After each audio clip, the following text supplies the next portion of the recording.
तो आज की वीडियो में करने वाले हैं बाबू ज्योग्राफी का महामैराथन।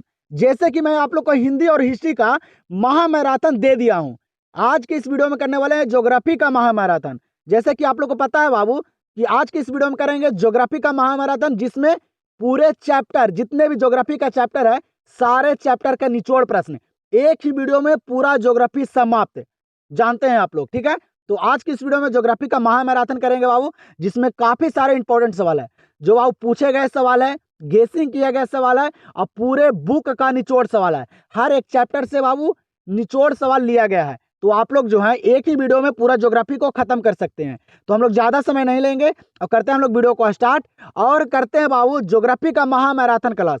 ठीक है, जो भी बच्चे ये सिर्फ एक ही वीडियो देख के चले जाएंगे, उनको बाबू ज्योग्राफी में सारे पेपर में यहीं से प्रश्न नजर आएंगे, क्योंकि बाबू एक ही वीडियो में ना सारे कवर किए गए हैं सारे प्रश्न को। ठीक है, तो यहाँ पे देखिए पहला सवाल हम लोग शुरू करते हैं बाबू ज्योग्राफी का। क्या करें यहाँ पे पहला सवाल, मानव भूगोल का जनक किसे कहा जाता है?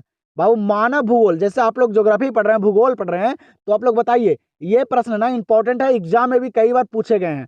तो मानव भूगोल का जनक किसे कहा जाता है? तो सभी बच्चों को पता होगा किन्हें कहा जाता है बाबू, तो रैट जेल को कहा जाता है। इनको रैट जेल को मानव भूगोल का जनक कहा जाता है। और आप लोग मेरे साथ सारे प्रश्न को भी करते चलिए, पेन और पेपर लेकर बैठ जाइए और खुद से करते चलिए। तो यहाँ पे पहला नंबर सवाल का आंसर क्या हो जाएगा? Option number D. दूसरा नंबर सवाल को देखिएगा आप लोग, क्या करें यहाँ पे दूसरा नंबर सवाल कि खट्टे रसदार फलों की कृषि संबंधित है। मैं यहाँ पे ऑप्शन को नहीं पढ़ूंगा बाबू, डायरेक्टली आंसर करते चलूंगा। वो आप लोग भी मेरे साथ सारे प्रश्न को करते चलिए बाबू, क्योंकि समय ज्यादा लगेगा, इसीलिए आप लोग को सोच रहा हूँ कि कम ही समय में सारे प्रश्न को क्लियर कर दूं। इस वीडियो में ना बाबू 200 प्लस ऑब्जेक्टिव रहेंगे। ठीक है, तो आप लोग सिर्फ करते चलिए, ईमानदारी पूर्वक से सारे प्रश्न को देखते चलिए। बताइएगा, खट्टे रसदार फलों की कृषि संबंधित है। खट्टे रसदार फलों की जो कृषि है वह किससे संबंधित है? बताइएगा जल्दी से, किससे संबंधित है? सारे बच्चे पढ़े होंगे, एग्जाम में भी ये सवाल कई बार पूछे गए हैं, तो पूछे गए सवाल को तुम रट जाइएगा। तो खट्टे रसदार फलों की कृषि जो संबंधित है वह किससे संबंधित है? तो भूमध्यसागरीय कृषि से। किससे? भूमध्यसागरीय कृषि से। दम याद रखिएगा, सारे प्रश्न इंपॉर्टेंट है। तो यहाँ पे आंसर हो जाएगा दूसरा नंबर प्रश्न का ऑप्शन नंबर सी। चलिएगा, तो अगले सवाल पे ध्यान दीजिएगा। ठीक है, यहाँ पे क्या करें अगला सवाल ना कि पनामा नहर जोड़ती है। बताइएगा, ये भी इंपॉर्टेंट सवाल है बाबू। पनामा नहर जो है वह किनको जोड़ती है?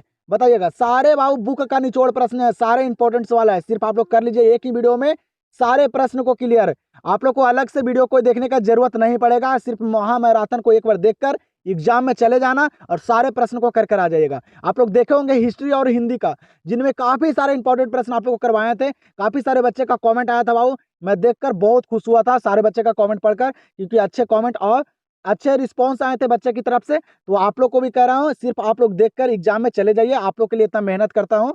ठीक है, बताइएगा क्या करें कि पनामा नहर जोड़ती है किनको? याद रखिएगा अच्छे तरह से, प्रशांत महासागर को अंटार्कटिका महासागर से। इससे बाबू प्रशांत महासागर को अटलांटिक महासागर से जोड़ती है पनामा नहर। याद रखिएगा अच्छे तरीके से सारे प्रश्न को। यहाँ पे आंसर हो जाएगा ऑप्शन नंबर सी। यहाँ पे देखिएगा अगले सवाल को, क्या करें यहाँ पे अगला सवाल कि किस राज्य में साक्षरता दर सबसे अधिक है? बताइएगा, किस राज्य में साक्षरता दर जो है वह सबसे अधिक है? काफी इंपॉर्टेंट सवाल है बाबू। बताइएगा आप लोग जल्दी जल्दी से सारे प्रश्न को आप लोग करते भी चलिए ईमानदारी पूर्वक से। मैं देखना चाहता हूं कि आप लोग का तैयारी कितना बेहतर है। मैं स्कोर भी आप लोग से लास्ट में पूछूंगा। ठीक है, तो किस राज्य में साक्षरता दर जो है वह सबसे अधिक है? सारे बच्चों को पता होगा किस राज्य में बाबू, केरल में। केरल का जो साक्षरता दर है ना, ये सबसे ज्यादा है, सबसे अधिक है। याद रखिएगा सारे प्रश्न को अच्छे तरह से। तो यहाँ पे आंसर हो जाएगा ऑप्शन नंबर ए। यहाँ पे ध्यान दीजिएगा अगले सवाल पे, क्या करा ना कि हार्टिकल्चर संबंधित है। बाबू हार्टिकल्चर जो है वह किससे संबंधित है? बताइएगा आप लोग देख सकते हैं कि सारे बाबू इंपॉर्टेंट सवाल है, आप लोग को एग्जाम से रिलेटेड सवाल है। ठीक है, तो आप लोग करते चलिएगा। तो हार्टिकल्चर जो है वह किससे संबंधित है? याद रखेगा, ये फल एवं सब्जी से संबंधित है। बताइएगा, फल एवं सब्जी से संबंधित है बाबू हार्टिकल्चर। और इसी लेवल का सवाल भी एग्जाम में पूछे जा रहे हैं, जिस तरह से एग्जाम में प्रश्न पूछे जा रहे हैं उसी लेवल का सवाल आज की इस वीडियो में शामिल है। तो यहाँ पे आंसर हो जाएगा इस सवाल का ऑप्शन नंबर डी। 6 नंबर सवाल को देखिएगा, क्या कह रहा है 6 नंबर सवाल कि रावत भाटा परमाणु ऊर्जा संयंत्र किस राज्य में अवस्थित है? बाबू रावत भाटा परमाणु ऊर्जा संयंत्र जो है यह बाबू किस राज्य में अवस्थित है? बताइएगा, काफी इंपॉर्टेंट सवाल है।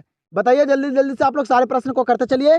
तो रावत भाटा परमाणु ऊर्जा संयंत्र जो है वह किस राज्य में अवस्थित है बाबू? तो याद रखिएगा किस राज्य में? राजस्थान में। किस राज्य में? राजस्थान में। याद रखिएगा रॉबर्ट वाड्रा परमाणु ऊर्जा संयंत्र किस राज्य में है? राजस्थान में। एग्जाम में पूछे गए सवाल है, ठीक है। तो यहाँ पे इस प्रश्न का आंसर क्या हो जाएगा? Option number A. अगला प्रश्न पे ध्यान दीजिएगा, क्या करा अगला प्रश्न, योजना आयोग का गठन कब हुआ था? बताइएगा। योजना आयोग का जो गठन हुआ ना, वह कब हुआ? बताइएगा। ये भी इंपॉर्टेंट सवाल है। डेट वाले प्रश्न को अच्छे तरीके से आप लोग याद रखिएगा। काफी सारे डेट वाले प्रश्न आप लोग को इस वीडियो में करवाऊंगा, ठीक है। तो आप लोग सिर्फ करते चलिए, जो नहीं याद है उसको बाबू नोट भी करते चलिए, ठीक है। तो योजना आयोग का गठन जो हुआ ना, वह कब हुआ? तो याद रखिएगा कब हुआ था बाबू। तो 15 मार्च 1950 को। कब? 15 मार्च 1950 इसका पूरा डेट है, ठीक है। तो यहाँ पे आंसर हो जाएगा इस सवाल का ऑप्शन नंबर ए। यहाँ पे देखिएगा बाबू अगले सवाल को, और आप लोग से अनुरोध है बाबू, आप लोग जो है एग्जाम में ना सारे ऑप्शन को पढ़कर ही आंसर कीजिएगा, ठीक है। ज्योग्राफी के और इकोनॉमिक्स के और पॉलिटी के पेपर में ना आप लोग सारे ऑप्शन को अच्छा तरह से पढ़कर ही आंसर कीजिएगा, ठीक है। और ऑप्शन के अकॉर्डिंग भी कई कई प्रश्न चलते हैं, ठीक है। तो बताइएगा क्या करें यहाँ पे ना अगला सवाल, कि ध्वनि प्रदूषण के प्रमुख स्रोत हैं। बाबू जो ध्वनि प्रदूषण जो होता है ना, वह ध्वनि से जो प्रदूषण होता है ना, उसका जो प्रमुख स्रोत है वह क्या है? यहाँ पे ये प्रश्न कह रहा है यहाँ पे। तो बताइएगा आप लोग, ये एग्जाम में भी पूछे गए हैं, ठीक है। अलग अलग तरह से बाबू घुमा घुमा के प्रश्न पूछे जाते हैं। सिर्फ आप लोग अच्छे तरीके से याद रखेगा, समझ के याद रखेगा, तो आप लोग को दिक्कत या समस्या बोर्ड एग्जाम में नहीं होने वाला है, ठीक है। बताइएगा ध्वनि प्रदूषण के प्रमुख स्रोत क्या है? तो वह है बाबू उद्योग है, मोटर वाहन भी है, और लाउड स्पीकर भी है। ये तीनों से बाबू ध्वनि प्रदूषण होते हैं, ठीक है। तो यहाँ पे आंसर हो जाएगा उपयुक्त सभी, ऑप्शन नंबर डी। चलिएगा तो यहाँ पे देखिएगा अगले सवाल को, और ये एग्जाम में पूछे गए सवाल है, काफी इंपॉर्टेंट सवाल है। क्या करें कि किस राज्य में गोंडवाना कोयला पाया जाता है? भाऊ गोंडवाना कोयला जो पाया जाता है वह किस राज्य में पाया जाता है? ये मैं आप लोग को करवाया भी था पिछले वाले वीडियो में, ठीक है। और आज की इस वीडियो में जिस बच्चे का तैयारी अच्छा है ना बाबू, वो सिर्फ रिवीजन कर लीजिए, ठीक है। एक बार इस वीडियो को पूरे अंत तक देख लीजिए बाबू, क्योंकि सारे प्रश्न इंपॉर्टेंट है, ठीक है। और खुद से यहाँ पे देखिए, खुद से कर करके आप लोग कितने प्रश्न को ना सही कर पाते हैं, ठीक है। जिनका तैयारी अच्छा से है उनको लिए बोल रहा हूँ, और जिस बच्चे का तैयारी नहीं है उनके पास ये वीडियो ज़्यादा से ज़्यादा शेयर कीजिए, क्योंकि बाबू एक ही वीडियो में वो पूरा ज्योग्राफी का ऑब्जेक्टिव कवर कर सकते हैं, सारे चैप्टर का, ठीक है। एक ही वीडियो को, इस वीडियो को ना आप लोग सिर्फ एग्जाम से पहले एक दिन देख कर चले जाइएगा। काफ़ी सारे प्रश्न यहाँ से आप लोग कर आ जाइएगा। क्या करें कि किस राज्य में गोंडवाना कोयला पाया जाता है? तो ये बाबू झारखंड में पाया जाता है। कहाँ? झारखंड में। आप लोग को पता होगा झारखंड में पाया जाता है। तो यहाँ पे आंसर हो जाएगा ऑप्शन नंबर सी। यहाँ पे देखिए अगला सवाल को, क्या करें कि सरदार सरोवर परियोजना किस नदी पर है? सरदार सरोवर परियोजना जो है ना, वह किस नदी पे है? बताइएगा आप लोग, बताइएगा सरदार सरोवर परियोजना जो है वह किस नदी पे है? ये काफी इंपॉर्टेंट है बाबू। ये बाबू इकोनॉमिक्स के पेपर, ज्योग्राफी के पेपर और बाबू पॉलिटी के पेपर, ये तीनों में पूछे जाते हैं। तो इस प्रश्न को ना आप लोग VVI लगा लीजिएगा, और इसको एकदम अच्छे तरीके से याद और रट लीजिएगा। बताइएगा सरदार सरोवर परियोजना जो है वह किस नदी पे है? तो याद रखिएगा सरदार सरोवर परियोजना जो है ना, वह बाबू नर्मदा नदी पे है। किस नदी पे? नर्मदा नदी पे। इसको याद रखिएगा बाबू। सरदार, जो सरदार लोग होते हैं वह नर्म टाइप के होते हैं। कैसे? नर्म टाइप के। तो सरदार सरोवर परियोजना जो है वह नर्मदा नदी पे है। तो यहाँ पे इस सवाल का आंसर क्या होगा? Option number A. चलिएगा यहाँ पे देखिएगा अगले सवाल को, ये भी काफी इंपॉर्टेंट सवाल है। क्या करें कि भारत में हरित क्रांति का सूत्रपात कब हुआ? ये भी एग्जाम में पूछे गए हैं, ठीक है। आप लोग याद रखिएगा, आप लोग को देखने के लिए मिलेगा। क्या करें कि भारत में जो हरित क्रांति का जो सूत्रपात हुआ था, जो शुरुआत हुआ था, वह कब हुआ था? बताइएगा आप लोग सारे ऑप्शन को, और ऑप्शन के अकॉर्डिंग आप लोग चलिएगा, ठीक है। बार बार आप लोग को बोल रहा हूँ, ठीक है। तो बताइएगा आप लोग कि भारत में जो हरित क्रांति का सूत्रपात हुआ ना, वह कब हुआ? तो याद रखिएगा 1967 से 1968 में, ठीक है। याद रखिएगा इस सवाल को, 1967 से 1968 बाबू भारत में हरित क्रांति का सूत्रपात हुआ था, शुरुआत हुआ था। तो यहाँ पे इस सवाल का आंसर हो जाएगा ऑप्शन नंबर सी। चलिएगा यहाँ पे देखिएगा अगले सवाल को बाबू, जनगणना से आप लोग को वहां 1 से 2 प्रश्न देखने के लिए मिलेगा। तो आप लोग को ना बाबू सारे चैप्टर का मैं निचोड़ प्रश्न करवाने के लिए बोला हूं, ठीक है। सिर्फ आप लोग देखिए लास्ट तक, उसके बाद आप लोग कमेंट कीजिएगा कि हाँ इनमें सारे प्रश्न इंपॉर्टेंट थे कि नहीं थे, ठीक है। बताइएगा क्या करा है? 2011 के जनगणना के अनुसार भारत का जनसंख्या घनत्व था, और जो 2011 में जो जनगणना हुआ था ना, उसके अनुसार जो भारत का जनसंख्या घनत्व जो था वह कितना था? काफी इंपॉर्टेंट सवाल है, एग्जाम में आप लोग को देखने के लिए मिलेगा, ठीक है। तो आप लोग रट जाइए, सारे प्रश्न को याद कर लीजिए। तो 2011 के जनगणना के अनुसार जो भारत का जो जनसंख्या घनत्व था ना, वह कितना था? तो याद रखिएगा 382 व्यक्ति वर्ग किलोमीटर था। कितना? 382 व्यक्ति वर्ग किलोमीटर। ये बाबू 2011 के जनगणना के अनुसार भारत का, पूरे भारत का जनसंख्या घनत्व था, ठीक है। तो यहाँ पे आंसर हो जाएगा ऑप्शन नंबर ए। यहाँ पे ध्यान दीजिएगा अगले सवाल को, क्या करें अगला सवाल कि संदेशों का आदान प्रदान कहलाता है। संदेशों का जो आदान प्रदान कहलाता है वह क्या कहलाता है, बताइएगा आप लोग, काफी इंपॉर्टेंट सवाल है। बताइएगा आप लोग, काफी इंपॉर्टेंट सवाल है बाबू, संदेशों का आदान प्रदान जो कहलाता है वह क्या कहलाता है। ठीक है, सारे इंपॉर्टेंट सवाल है। अभी आप लोग को मैं लो लेवल का प्रश्न करवा रहा हूँ, मैं आप लोग को हाई लेवल का भी प्रश्न करवाऊंगा। ठीक है, सिर्फ आप लोग बनने रहिए लास्ट तक और सारे प्रश्न को देख लीजिए। ठीक है, बताइएगा संदेशों का आदान प्रदान क्या कहलाता है बाबू, तो यह संचार कहलाता है। क्या कहलाता है, संचार। संदेशों का आदान प्रदान जो कहलाता है ना वह संचार कहलाता है। तो यहाँ पे आंसर हो जाएगा ऑप्शन नंबर डी। 14 नंबर सवाल को देखिएगा, क्या कह रहा है 14 नंबर सवाल कि निम्नलिखित में से कौन सी रोपण फसल नहीं है, बताइएगा। यहाँ पे बाबू जो रोपण फसल नहीं है वह कौन नहीं है, सारे लेवल का सवाल है, बताइएगा आप लोग। सारे लेवल का सवाल है बाबू, जिस तरह से एग्जाम में प्रश्न पूछे जा रहे हैं सारे उसी टाइप का सवाल है। सिर्फ आप लोग ये सारे प्रश्न को देख लीजिए। जो भी बच्चे बाबू ये सारे प्रश्न को देख लेंगे उनको बाबू ज्योग्राफी में दिक्कत नहीं होने वाला है। आप लोग देखे होंगे हिस्ट्री का मैराथन, तो आप लोग को पता होगा कि किन लेवल का सवाल था और कितने सवाल थे। तो बताइएगा निम्नलिखित में से कौन से रोपण फसल नहीं है। रोपण फसल जो नहीं है बाबू वह कौन नहीं है, तो वह गेहूं नहीं है। यहाँ पे गेहूं जो है वह रोपण फसल नहीं है। आप लोग को पता होगा गेहूं जो है ना इसका बुनाई होता है। क्या होता है, बुनाई होता है। बाकी ये तीनों का रोपा जाता है, रोपण फसल है ये तीनों। तो यहाँ पे इस सवाल का आंसर क्या हो जाएगा, ऑप्शन नंबर बी। यहाँ पे देखिएगा अगले प्रश्न को, क्या करें यहाँ पे अगला प्रश्न कि चैनल टनल जोड़ता है। और आप लोग हिंदी और ज्योग्राफी का मैराथन नहीं देखें बाबू तो इस वीडियो के डिस्क्रिप्शन में मैं लिंक दे दिया हूँ, जाइए और अच्छे तरीके से सारे प्रश्न को कवर कर लीजिए, याद कर लीजिए, देख लीजिएगा। ठीक है बाबू, इसके बाद मैं आप लोग को बोला था कि मैराथन कराने के बाद मैं आप लोग को मॉडल पेपर करवाऊंगा, set by set model paper करवाऊंगा बाबू। मैराथन आप लोग अच्छे तरीके से पढ़ लीजिएगा तो सारे प्रश्न आप लोग देखिएगा करके खुद से मॉडल पेपर में आप लोग कितने सही कर पाते हैं। सिर्फ आप लोग मैराथन को पूरे अंत तक कर लीजिए और सारे प्रश्न को देख लीजिएगा। तो चैनल टनल जो जोड़ता है वह किसे जोड़ता है, जिन बच्चे का तैयारी है वो सिर्फ करते चलिए यहाँ पे रिवीजन और सारे प्रश्न को। तो चैनल टनल जोड़ता है वह किनको जोड़ता है, तो वह बाबू पेरिस को लंदन से जोड़ता है। पेरिस को लंदन से जोड़ता है चैनल टनल, बताइएगा। तो यहाँ पे आंसर हो जाएगा इस सवाल का ऑप्शन नंबर सी। यहाँ पे देखिएगा ये बाबू काफी इंपॉर्टेंट सवाल है, बहुत ही वीवीआई सवाल है बाबू, इसको आप लोग याद रखिएगा, ये कई बार एग्जामों में पूछे गए सवाल है। बताइएगा दो देशों का मध्य व्यापार कहलाता है। दो देशों का जो मध्य व्यापार जो कहलाता है वह क्या कहलाता है, बताइएगा। इंपॉर्टेंट सवाल है, बताइएगा जल्दी से, सारे बच्चों को याद होगा, पता होगा, मुझे मालूम है। ठीक है, तो बताइए जल्दी से, दो देशों का जो मध्य व्यापार जो कहलाता है वह क्या कहलाता है। और मैं एक बात और आप लोग को बताना चाहता हूँ बाबू, आप लोग के पास ज्यादा समय नहीं है, जितना हो सकता है आप लोग पढ़ाई पे फोकस कीजिए। ठीक है, यही 2-3 महीना जो है ना बाबू, जो भी बच्चे ये 2-3 महीना अच्छे तरीके से दे देंगे ना उनका रिजल्ट काफी शानदार आएगा, बहुत ही अच्छा आएगा। इसीलिए आप लोग को बोलता हूँ बाबू, सिर्फ इन साल सिर्फ बाबू आप लोग 2 से 3 महीना एकदम अच्छे तरीके से पढ़ लीजिए। बस बस आप लोग 2 से 3 महीना पढ़ लीजिएगा, आप लोग का रिजल्ट काफी शानदार आएगा, काफी अच्छे आएंगे। ठीक है, बस यही 2-3 महीना तैयारी कर लीजिएगा। तो बताइएगा यहाँ पे दो देशों का मध्य व्यापार जो है वह क्या कहलाता है, तो वह बाबू अंतर्राष्ट्रीय व्यापार कहलाता है। एग्जाम में पूछे गए सवाल है तो आप लोग को याद रखना पड़ेगा, रटना पड़ेगा।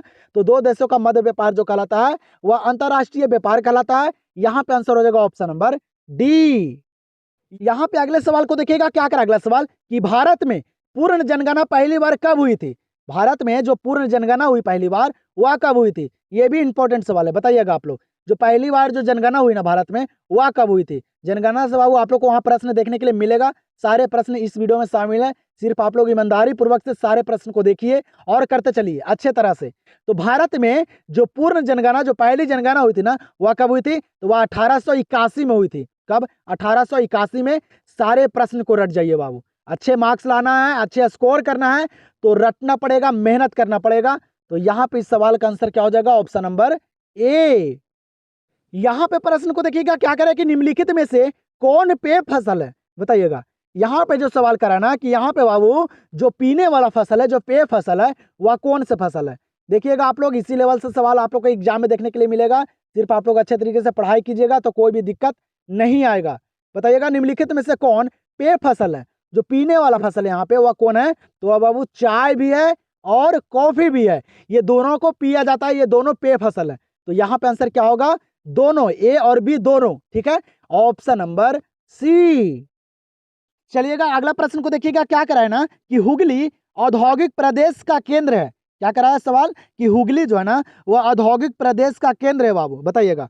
हुगली जो है वह किस मतलब किस राज्य किस प्रदेश का बाबू औद्योगिक प्रदेश का केंद्र है? तो याद रखिएगा ये सवाल ना एग्जाम में घुमा घुमा के पूछे जाते हैं, तो अच्छे तरीके से याद रखिएगा। हुगली जो है ना बाबू वह एक प्रकार का नदी है जो कहाँ है? कोलकाता में है। तो हुगली औद्योगिक प्रदेश का केंद्र जो है वह कोलकाता हावड़ा है। क्या हो जाएगा? कोलकाता हावड़ा। जो हावड़ा ब्रिज बना हुआ है ना वह हुगली नदी पे कोलकाता में बना हुआ है, याद रखिएगा। तो यहाँ पे आंसर हो जाएगा ऑप्शन नंबर ए। चलिएगा तो यहाँ पे अगले सवाल को देखिएगा, ये सवाल एग्जाम में पूछे गए सवाल है। तो पूछे गए सवाल को आप लोग को क्या बताया हूँ कि रट जाइए। क्या करें यहाँ पे कि सतत पोषणीय विकास के दृष्टिकोण है, सतत पोषणीय विकास के जो दृष्टिकोण है वह क्या है बताइएगा। काफी सारे बच्चों को नहीं भी याद होगा बाबू, क्योंकि ये बाबू काफी इंपॉर्टेंट सवाल है। ठीक है, इंपॉर्टेंट सवाल बच्चे लोग को याद नहीं होता है, तो याद रखिएगा आप लोग। सतत पोषणीय विकास के दृष्टिकोण क्या है? तो वह पर्यावरणीय दृष्टिकोण और आर्थिक दृष्टिकोण, ये दोनों है बाबू। पर्यावरणीय दृष्टिकोण और आर्थिक दृष्टिकोण, ये सतत पोषणीय विकास के दृष्टिकोण है, याद रखिएगा। एग्जाम में पूछे गए सवाल है। तो यहाँ पे आंसर हो जाएगा उपयुक्त दोनों, ऑप्शन नंबर सी। चलिएगा तो अगले सवाल को देखिएगा। क्या कह रहे हैं ना कि भारत का सबसे लंबा राष्ट्रीय महामार्ग है, बताइएगा। क्या कह रहे हैं यहाँ पे कि भारत का सबसे लंबा राष्ट्रीय महामार्ग है। सिर्फ आप लोग बाबू सारे प्रश्न को देख लीजिए, याद कर लीजिएगा। ये नहीं जज कीजिएगा कि यहाँ पे क्वालिटी अच्छा है और खराब है। ठीक है, यहाँ पे थोड़ा सा दिक्कत है, तो आप लोग एडजस्ट कर लीजिएगा अच्छे तरीके से। खाली सिर्फ आप लोग पढ़ाई कीजिए और सारे प्रश्न को याद करने का कोशिश कीजिए। ठीक है, बताइएगा भारत का जो लंबा राष्ट्रीय महामार्ग है वह कौन सा महामार्ग है? एग्जाम में पूछे गए सवाल है। ठीक है, इंपॉर्टेंट सवाल है बाबू, इंपॉर्टेंट सवाल आप लोग के लिए लाया हूँ सारे। सिर्फ आप लोग मैराथन क्लास को देखकर एग्जाम में चले जाइएगा, आप लोग को कोई भी दिक्कत या समस्या नहीं आएगा। ठीक है, तो भारत का सबसे लंबा राष्ट्रीय महामार्ग जो है वह कौन सा है बाबू? तो NH-44 नेशनल हाईवे 44 जो है ना वह भारत का सबसे लंबा राष्ट्रीय महामार्ग है। तो यहाँ पे आंसर हो जाएगा ऑप्शन नंबर बी। चलिए तो यहाँ पे देखिए अगले सवाल को। क्या कर रहा है कि पूर्वी पश्चिमी गलियारा जोड़ता है, जो पूर्वी पश्चिमी गलियारा जो है वह किनको जोड़ता है बताइएगा। सारे इंपॉर्टेंट सवाल है बाबू, आप लोग देख सकते हैं। तो पूर्वी पश्चिमी गलियारा जो जोड़ता है ना वह किनको जोड़ता है? तो वह बाबू सिलचर को पोरबंदर से जोड़ता है। किनको? सिलचर को पोरबंदर से, याद रखिएगा। पूर्वी पश्चिमी गलियारा जो जोड़ता है वह सिलचर को पोरबंदर से जोड़ता है। तो अब हम लोग थोड़ा सा फास्ट करेंगे बाबू। ठीक है, तो आप लोग जो है एडजस्ट कर लीजिएगा और सारे प्रश्न को करते चलिएगा, क्योंकि ज़्यादा समय नहीं लगाना है। और एक बात और, आप लोग को जितना भी समय लगे बाबू इस वीडियो को पूरे कंप्लीट कर लीजिएगा, सारे प्रश्न को देख लीजिएगा। एक ही वीडियो में बाबू पूरे ज्योग्राफी का निचोड़ प्रश्न करवा दिया हूँ, तो ये वीडियो को ना पूरे अंत तक देखिएगा। उसके बाद आप लोग को पता चलेगा कि इस वीडियो में जो सारे प्रश्न थे वह किस लेवल के थे। ठीक है, तो एक बार जरूर टाइम निकाल कर बाबू इस वीडियो को ना पूरे अंत तक और सारे प्रश्न को कर लीजिएगा। क्या करें यहाँ पे ना प्रश्न कि सबसे महत्वपूर्ण जूट उत्पादक क्षेत्र है, जो सबसे महत्वपूर्ण जूट उत्पादक क्षेत्र जो यहाँ पे है वह कौन सा क्षेत्र है? ये इंपॉर्टेंट सवाल है बाबू, एग्जाम में पूछे गए सवाल है, आप लोग को नजर भी आएंगे एग्जाम में। तो ये बहुत महत्वपूर्ण सवाल है। सबसे महत्वपूर्ण जूट उत्पादक जो क्षेत्र है ना वह है गंगा डेल्टा, याद रखेगा। गंगा डेल्टा सबसे महत्वपूर्ण जूट उत्पादक क्षेत्र है। यहाँ पे आंसर हो जाएगा ऑप्शन नंबर ए। यहाँ पे अगला सवाल क्या करे ना कि विश्व व्यापार संगठन WTO की स्थापना कब हुई? विश्व व्यापार संगठन WTO की जो स्थापना हुई थी ना वह कब हुई थी बताइएगा। इंपॉर्टेंट सवाल है बाबू, काफी इंपॉर्टेंट सवाल है, तो बताइए जल्दी से। विश्व व्यापार संगठन WTO की स्थापना जो हुई ना वह कब हुई थी? ये बाबू आप लोग को ना इकोनॉमिक्स और पॉलिटी ये दोनों के पेपर में देखने के लिए मिलेगा, तो इसको आप लोग याद कर लीजिएगा अच्छे तरीके से। आप लोग देख सकते हैं क्वेश्चन बैंक पढ़े होंगे तो आप लोग को पता होगा कि कहाँ कहाँ से प्रश्न पूछे जाते हैं, किस लेवल का प्रश्न पूछा जाता है। तो आप लोग को हर चैप्टर का प्रश्न शामिल है। तो बाबू WTO विश्व व्यापार संगठन की जो स्थापना हुई ना वह 1995 में हुई, याद रखेगा। कब? 1995 में। तो यहाँ पे आंसर हो जाएगा ऑप्शन नंबर बी। चलिएगा तो यहाँ पे देखिएगा अगले सवाल को। क्या करें कि रबी की फसल पैदा होती है, रबी की जो फसल है वह पैदा कब होती है बाबू? किस ऋतु में पैदा होती है रबी की फसल बताइएगा। किस ऋतु में होती है रबी की फसल पैदा? और आप लोग को बताता हूँ, आप लोग अभी तक इस चैनल से नहीं जुड़े हैं तो चैनल को सब्सक्राइब कर लीजिए बाबू। जब तक आप लोग का एग्जाम नहीं होता है सिर्फ आप लोग इस चैनल से जुड़े रहिएगा, आप लोग को मैं सारा प्रश्न क्लियर कर दूंगा। यहाँ से दिक्कत नहीं होगा, एक भी दिक्कत नहीं होगा बाबू बोर्ड एग्जाम में। सिर्फ आप लोग इस चैनल से जुड़ जाइए। आप लोग को ना बाबू यहाँ पे मैं मैराथन कराने के बाद मॉडल पेपर करवाऊंगा, उसका ऑब्जेक्टिव सब्जेक्टिव सारा करवाऊंगा। ठीक है, तो आप लोग सिर्फ जुड़े रहिए यहाँ पे इस चैनल से। और आप लोग को वीडियो पसंद आ रहा होगा तो वीडियो को एक लाइक जरूर कर दीजिएगा। आप लोग लाइक नहीं करते हैं, आप लोग के लिए इतना मेहनत करते हैं ना, तो आप लोग एक लाइक कीजिएगा, तभी तो मुझे भी पता चलेगा कि हाँ आप लोग को पसंद आ रहा है वीडियो। तो मैं सारे विषय का बाबू इसी प्रकार से मैं मैराथन करवा दूंगा। ठीक है, तो आप लोग सिर्फ चैनल को सब्सक्राइब कर लीजिए और वीडियो को लाइक कर दीजिएगा। क्या करें यहाँ पर ना प्रश्न कि रबी की फसल पैदा होती है, रबी की फसल किस ऋतु में पैदा होती है? तो वह शीत ऋतु में पैदा होती है। किस ऋतु में? शीत ऋतु में, याद रखिएगा। शीत ऋतु में बाबू रबी की फसल पैदा होती है। और पूछेगा महीना, तो वह अक्टूबर से दिसंबर है बाबू रबी फसल की महीना, ठीक है, ये भी याद रखिएगा। तो यहाँ पे इस सवाल का आंसर हो जाएगा ऑप्शन नंबर ए। चलिएगा, यहाँ पे अगला सवाल क्या कर रहा है ना कि बाहरी देश से कोई सामान मंगाया जाता है तो उसे कहते हैं बाबू, बाहरी देश से मतलब कोई भी और दूसरा देश से जो सामान मंगाया जाता है ना, क्या कहा जाता है? ये सवाल कर रहा है यहाँ पे। तो बताइएगा आप लोग जल्दी से कि बाहरी देश से जो बाबू सामान मंगाया जाता है उसे क्या कहते हैं? तो उसे क्या कहा जाता है? तो वह बाबू आयात कहा जाता है। क्या कहा जाता है? आयात। याद रखिएगा, ये नहीं कि बाह्य व्यापार मार दीजिएगा। तो अच्छा तरीके से प्रश्न को याद रखिएगा कि दिक्कत नहीं आए। तो यहाँ पे क्या हो जाएगा आंसर? Option number C. 27 नंबर सवाल को देखिएगा, क्या करे 27 नंबर प्रश्न कि कॉफी उत्पादक राज्य है बाबू, कॉफी उत्पादक राज्य कौन है? कॉफी सबसे ज्यादा किस राज्य में होती है? काफी इंपॉर्टेंट सवाल है बाबू, एग्जाम में भी ये सवाल पूछे गए हैं। तो बताइएगा आप लोग, कॉफी उत्पादक राज्य कौन है? कॉफी सबसे ज्यादा कहाँ होता है? तो याद रखिएगा कर्नाटक में। कहाँ बाबू? कर्नाटक में। तो यहाँ पे आंसर हो जाएगा ऑप्शन नंबर ए। कहाँ पे देखिएगा अगले सवाल को, काफी इंपॉर्टेंट सवाल है, ये भी एग्जाम में 1 से 2 बार पूछे गए सवाल है। तो याद रखिएगा आप लोग, क्या करें कि विश्व का सबसे लंबा झील जलमार्ग कौन है? बाबू विश्व का, पूरे वर्ल्ड का जो सबसे लंबा झील जलमार्ग जो है वह कौन सा है? बताइएगा, ये काफी इंपॉर्टेंट सवाल है, जल्दी से बताइएगा आप लोग। ऑप्शन को पढ़िए, सारे प्रश्न को करते चलिए ईमानदारी पूर्वक से, ठीक है। तो विश्व का सबसे लंबा झील जलमार्ग जो है वह कौन सा है? तो वह ग्रेट लेक्स सेंट्रल लॉरेंस जलमार्ग। क्या है बाबू? ग्रेट लेक्स सेंट्रल लॉरेंस जलमार्ग जो है ना, वह विश्व का, जो पूरे वर्ल्ड का सबसे लंबा झील जलमार्ग है। तो आप लोग को याद रखना पड़ेगा। तो यहाँ पे आंसर हो जाएगा ऑप्शन नंबर डी। और आप लोग क्वेश्चन बैंक को पढ़े होंगे ना, तो आप लोग को यहाँ पे काफी सारे प्रश्न जो है वह पूछे गए नजर आ रहे होंगे, ठीक है, क्योंकि बहुत सारे बुक से ही प्रश्न पूछे जाते हैं। तो पूरे बुक का हर चैप्टर का निचोड़ प्रश्न इस वीडियो में शामिल है। तो आप लोग को सारा प्रश्न क्वेश्चन बैंक का भी लग रहा होगा, ठीक है। बताइएगा यहाँ पे क्या करा प्रश्न ना, ये भी एग्जाम में पूछे गए हैं। क्या करे कि चॉकलेट में कौन सा पदार्थ उपयोग होता है? चॉकलेट में बाबू कौन सा पदार्थ उपयोग होता है? चॉकलेट बनाने में किस पदार्थ का उपयोग किया जाता है? तो पता होगा किसका? तो कोको का। किसका बाबू? कोको का, या कहीं कहीं कोक दे देगा, ठीक है। तो याद रखेगा चॉकलेट में कौन सा पदार्थ का उपयोग किया जाता है? कोको। तो यहाँ पे आंसर हो जाएगा ऑप्शन नंबर बी।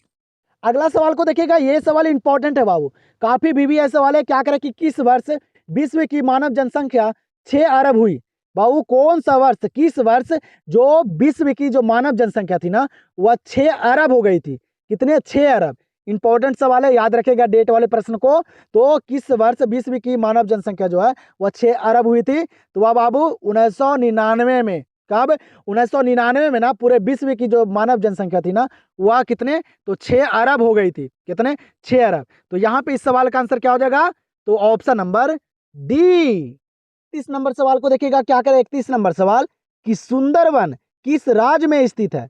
बाबू सुंदरवन जो है वह कहाँ स्थित है? बताइएगा, ये भी इंपॉर्टेंट सवाल है। बताइए तो सुंदरवन जो है वह कहाँ है? तो याद रखिएगा सुंदरवन जो स्थित है ना वह बाबू पश्चिम बंगाल में है। कहाँ है? पश्चिम बंगाल में। याद रखिएगा सुंदरवन कहाँ है बाबू? तो पश्चिम बंगाल में है। तो यहाँ पे आंसर हो जाएगा ऑप्शन नंबर ए। अगले सवाल पे ध्यान दीजिएगा, काफी इंपॉर्टेंट सवाल है बाबू, ये भी एग्जाम में कई बार पूछे गए हैं। क्या करें कि भारत में गेहूं उत्पादन में अग्रणी राज्य कौन है? बताइएगा, भारत में जो गेहूं उत्पादन में जो सबसे आगे राज्य है, जो अग्रणी राज्य है, वह कौन है? बताइए तो, ये इंपॉर्टेंट सवाल है बाबू, एग्जाम में भी कई बार पूछे गए हैं। तो याद रखिएगा भारत में जो गेहूं उत्पादन में जो अग्रणी राज्य है, जो आगे राज्य है, वह है उत्तर प्रदेश। कौन सा राज्य? उत्तर प्रदेश। तो यहाँ पे इस सवाल का आंसर हो जाएगा ऑप्शन नंबर डी। यहाँ पे अगला प्रश्न को देखिएगा, क्या करा अगला प्रश्न कि भारत में सबसे कम जनसंख्या किस राज्य की है? बताइएगा, यही सारे प्रश्न बाबू पूछे जा रहे हैं एग्जाम में भी, ठीक है। जिस लेवल से एग्जाम में प्रश्न आ रहे हैं ना उसी लेवल का सारा प्रश्न है। तो भारत में सबसे कम जनसंख्या जो है वह किस राज्य की है? तो वह है बाबू सिक्किम की। किस राज्य की? सिक्किम की। याद रखिएगा सिक्किम की जो जनसंख्या है ना वह सबसे कम है बाबू भारत में। तो यहाँ पे आंसर हो जाएगा ऑप्शन नंबर सी। यहाँ पे क्या करे बाबू अगला प्रश्न कि किसी झील के चारों ओर बसा अधिवास किस प्रतिरूप में आएगा? आप लोग देख सकते हैं कि इस लेवल का प्रश्न ना बाबू हर साल एग्जाम में पूछे जा रहे हैं, ठीक है। आप लोग देख सकते हैं क्वेश्चन बैंक को उठाकर। यहाँ पे प्रश्न जो कर रहा है ना कि किसी झील के चारों ओर बसा हुआ जो अधिवास है, जो बसा हुआ जो बाबू लोगों हैं, उनका जो घर होता है, उनका जो प्रतिरूप होगा, वह किस आकार का होगा, ये प्रश्न कर रहा है। तो याद रखिएगा किस आकार का, तो वृत्ताकार का। झील के चारों ओर कैसा बाबू, तो वृत्ताकार। तो यहाँ पे आंसर हो जाएगा ऑप्शन नंबर सी। अगले प्रश्न पे देखिएगा, ध्यान दीजिएगा क्या करें अगला प्रश्न, कि चाय का सबसे बड़ा उत्पादक देश कौन है। भाऊ चाय का जो सबसे बड़ा उत्पादक देश है वह कौन है, देश है। किस देश में चाय की खेती सबसे ज्यादा होती है बाबू, उत्पादित ज्यादा होती है चाय, किस देश में। ये नहीं पूछ रहा है बाबू कि भारत में किस राज्य की, ठीक है, भारत में नहीं पूछ रहा है, यहाँ पे देश पूछ रहा है। तो अच्छे तरीके से आप लोग आंसर कीजिएगा। तो चाय का सबसे बड़ा उत्पादक देश जो है ना, वह है चीन। कौन सा देश, चीन है बाबू। यहाँ पे ऑप्शन में गड़बड़ी है, लेकिन आप लोग एडजस्ट कर लीजिएगा, याद कर लीजिएगा अच्छे तरीके से कि चाय का सबसे बड़ा उत्पादक देश जो है ना, वह चीन है। चीन में सबसे ज्यादा चाय की खेती होती है। चलिएगा तो यहाँ पे देखिएगा अगले सवाल को, क्या करा कि निम्नलिखित में से भारत में पुरुष प्रवास का प्रमुख कारण कौन सा है। क्या करा है कि बाबू यहाँ पे जो भारत में पुरुष के प्रवास का जो कारण है, वह कौन सा कारण है, बताइएगा। सारे ऑप्शन को पढ़कर आंसर करते चलिए। तो निम्नलिखित में से भारत में पुरुष प्रवास का प्रमुख कारण कौन सा है, याद रखेगा, काम और रोजगार। काम और रोजगार जो है ना, वह भारत में पुरुष प्रवास का बहुत बड़ा कारण है बाबू, बहुत बड़ा प्रमुख कारण है, याद रखेगा। तो यहाँ पे आंसर हो जाएगा ऑप्शन नंबर सी। और यहाँ पे जितना भी प्रश्न मैं करवा रहा हूँ, सारे प्रश्न को एकदम रट जाइए बाबू, सारे प्रश्न को याद कर लीजिए, क्योंकि आप लोग जो है वह बाबू आर्ट्स वाले स्टूडेंट है, ठीक है। तो इसीलिए आप लोगों को कह रहा हूँ कि अगर नहीं याद हो रहा है, नहीं अच्छे से पढ़ाई किए हैं, तो सारे प्रश्न को ना रट जाइए, एकदम याद कर लीजिए अच्छे तरीके से, कि एग्जाम में कोई दिक्कत ना आए, ठीक है। आप लोग एकदम एक ही वीडियो में सारे प्रश्न को क्लियर कर लीजिएगा, सारे चैप्टर बाय चैप्टर। ऑब्जेक्टिव करने का जरूरत नहीं है, एक ही वीडियो में मैं सारा ऑब्जेक्टिव शामिल है, आप लोग देख सकते हैं। जैसे आप लोग हिस्ट्री और हिंदी का देखे थे मैराथन, उसी प्रकार आप लोग का ये ज्योग्राफी भी है। आप लोग सिर्फ बने रहिए, लास्ट तक देखिए सारे प्रश्न को, उसके बाद आप लोग को मजा आएगा, सारा प्रश्न यहाँ पे नजर आएगा तब, ठीक है। यहाँ पे सवाल क्या करे ना, कि महामार्ग का निर्माण सबसे पहले किस देश में हुआ था।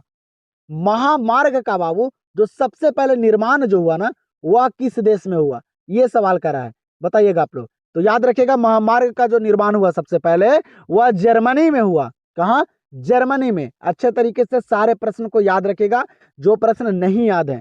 तो यहाँ पे इस सवाल का आंसर हो जाएगा ऑप्शन नंबर डी। यहाँ पे देखिएगा अगला सवाल क्या कह रहा है ना, कि इंटरनेट पर किस देश का स्वामित्व है। क्या कर रहा है सवाल, कि इंटरनेट पर बाबू किस देश का स्वामित्व है, किस देश का अधिकार है बाबू इंटरनेट पर। तो ये प्रश्न को ना अच्छे से याद रखेगा, इंटरनेट पर ना बाबू किसी भी देश का स्वामित्व या अधिकार नहीं है, याद रखेगा। इंटरनेट पर किसी भी देश का स्वामित्व और अधिकार नहीं है। तो यहाँ पे आंसर हो जाएगा किसी का नहीं, क्या हो जाएगा, किसी का नहीं, ऑप्शन नंबर डी। और आप लोग बहुत आसान आसान से सवाल याद कर लिए हैं, ठीक है। आज की इस वीडियो में ना सारे लेवल का प्रश्न है, हाई लेवल का, लो लेवल का, सारे लेवल का प्रश्न है, ठीक है। बोर्ड एग्जाम में आसान ही सवाल नहीं सिर्फ पूछे जाते हैं, आप लोग देख सकते हैं, हाई लेवल का ही सवाल रहते हैं भी काफी सारे, इसलिए सारे लेवल का प्रश्न यहाँ पे शामिल है। सिर्फ आप लोग सारे प्रश्न को देख लीजिएगा। यहाँ पे देखिएगा प्रश्न क्या करा ना, कि राइन जलमार्ग जोड़ती है, बताइएगा राइन जलमार्ग जो है वह किनको जोड़ती है, बता जल्दी से बताइए। तो सारे अच्छे प्रश्न बाबू, सारे वीवीआई प्रश्न, सारे इंपॉर्टेंट सवाल है, सिर्फ आप लोग पढ़ कर जाइए और एग्जाम में अच्छे मार्क्स लाइए एकदम, आप लोग से यही अनुरोध है। तो राइन जलमार्ग जो जोड़ती है वह किन्हें जोड़ती है, जर्मनी और नीदरलैंड को। इनको बाबू, जर्मनी और नीदरलैंड को राइन जलमार्ग जोड़ती है, याद रखिएगा। तो यहाँ पे आंसर हो जाएगा ऑप्शन नंबर बी। यहाँ पे देखिएगा अगले प्रश्न को, क्या करे कि खनन किस प्रकार का क्रियाकलाप है, बताइएगा। मैं यहाँ पे आप लोग को जिन बच्चे का तैयारी उनका खाली सिर्फ रिवीजन करवा रहा हूँ, ठीक है। और जो बच्चे का याद नहीं, अच्छे से पढ़ाई नहीं किए हैं, उनको लिए यहाँ पे काफी इंपॉर्टेंट है, अच्छे तरीके से सारे प्रश्न को देखिए, याद कीजिए, ठीक है। यहाँ पे जो प्रश्न करा ना, खनन किस प्रकार का क्रियाकलाप है, और ऑप्शन को नहीं पढ़ रहा हूँ मैं, डायरेक्टली आंसर करूंगा, क्योंकि कम समय में बाबू करना है, ठीक है। काफी सारे प्रश्न यहाँ पे हैं, ज्यादा समय तो लगेगा ही, लेकिन कम समय में कोशिश करेंगे आप लोग को करवाने का। तो बताइएगा खनन जो है वह किस प्रकार का क्रियाकलाप है, खनन जो है ना बाबू वह किस प्रकार का क्रियाकलाप है, ये इंपॉर्टेंट सवाल है, एग्जाम में भी कई बार पूछे गए हैं। तो ये सवाल पे ध्यान रखिएगा आप लोग अच्छे तरीके से। खनन जो है ना वह किस प्रकार का क्रियाकलाप है, तो ये बाबू प्राथमिक क्रियाकलाप है, कैसा? प्राथमिक। ये प्राथमिक क्षेत्र में आता है, ठीक है, याद रखिएगा। खनन जो है वह प्राथमिक क्षेत्र में आता है। यहाँ पे आंसर हो जाएगा ऑप्शन नंबर ए। चलिएगा तो यहाँ पे देखिएगा अगले प्रश्न को क्या करा है ना कि इनमें कहाँ भूरा कोयला बोला जाता है बाबू लिग्नाइट को, ठीक है, ध्यान रखिएगा। क्या करा है कि इनमें कहाँ भूरा कोयला मिलता है बाबू, बताइएगा आप लोग। यहाँ पे ऑप्शन दिया गया है, इनमें कहाँ बाबू भूरा कोयला मिलता है, लिग्नाइट मिलता है। याद रखिएगा, लिग्नाइट बोले या भूरा कोयला बोले, याद रखिएगा अच्छे तरीके से, ठीक है। तो इनमें कहाँ भूरा कोयला मिलता है, याद रखिएगा तमिलनाडु में। कहाँ? तमिलनाडु बाबू, चेन्नई में मिलता है। यहाँ पे आंसर हो जाएगा ऑप्शन नंबर डी। चलिएगा यहाँ पे देखिएगा अगले प्रश्न को क्या करा है, नोफ्टा अस्तित्व में आया। नोफ्टा जो है बाबू वह अस्तित्व में कब आया था, और ये नोफ्टा क्या होता है, तो ये जो है ना बाबू ये उत्तरी अमेरिका मुक्त व्यापार समझौता था। जो ये आया था वह कब आया था, मतलब कब हुआ था, ये प्रश्न करा है। तो नोफ्टा अस्तित्व में आया था बाबू कब, याद रखिएगा 1 जनवरी 1994 को। कब? 1 जनवरी 1994 को। तो डेट वाले प्रश्न को याद रखिएगा। यहाँ पे आंसर हो जाएगा ऑप्शन नंबर ए। 43 नंबर सवाल को देखिएगा क्या कह रहे हैं। 43 नंबर सवाल, औद्योगिकरण से कौन सा प्रदूषण होता है।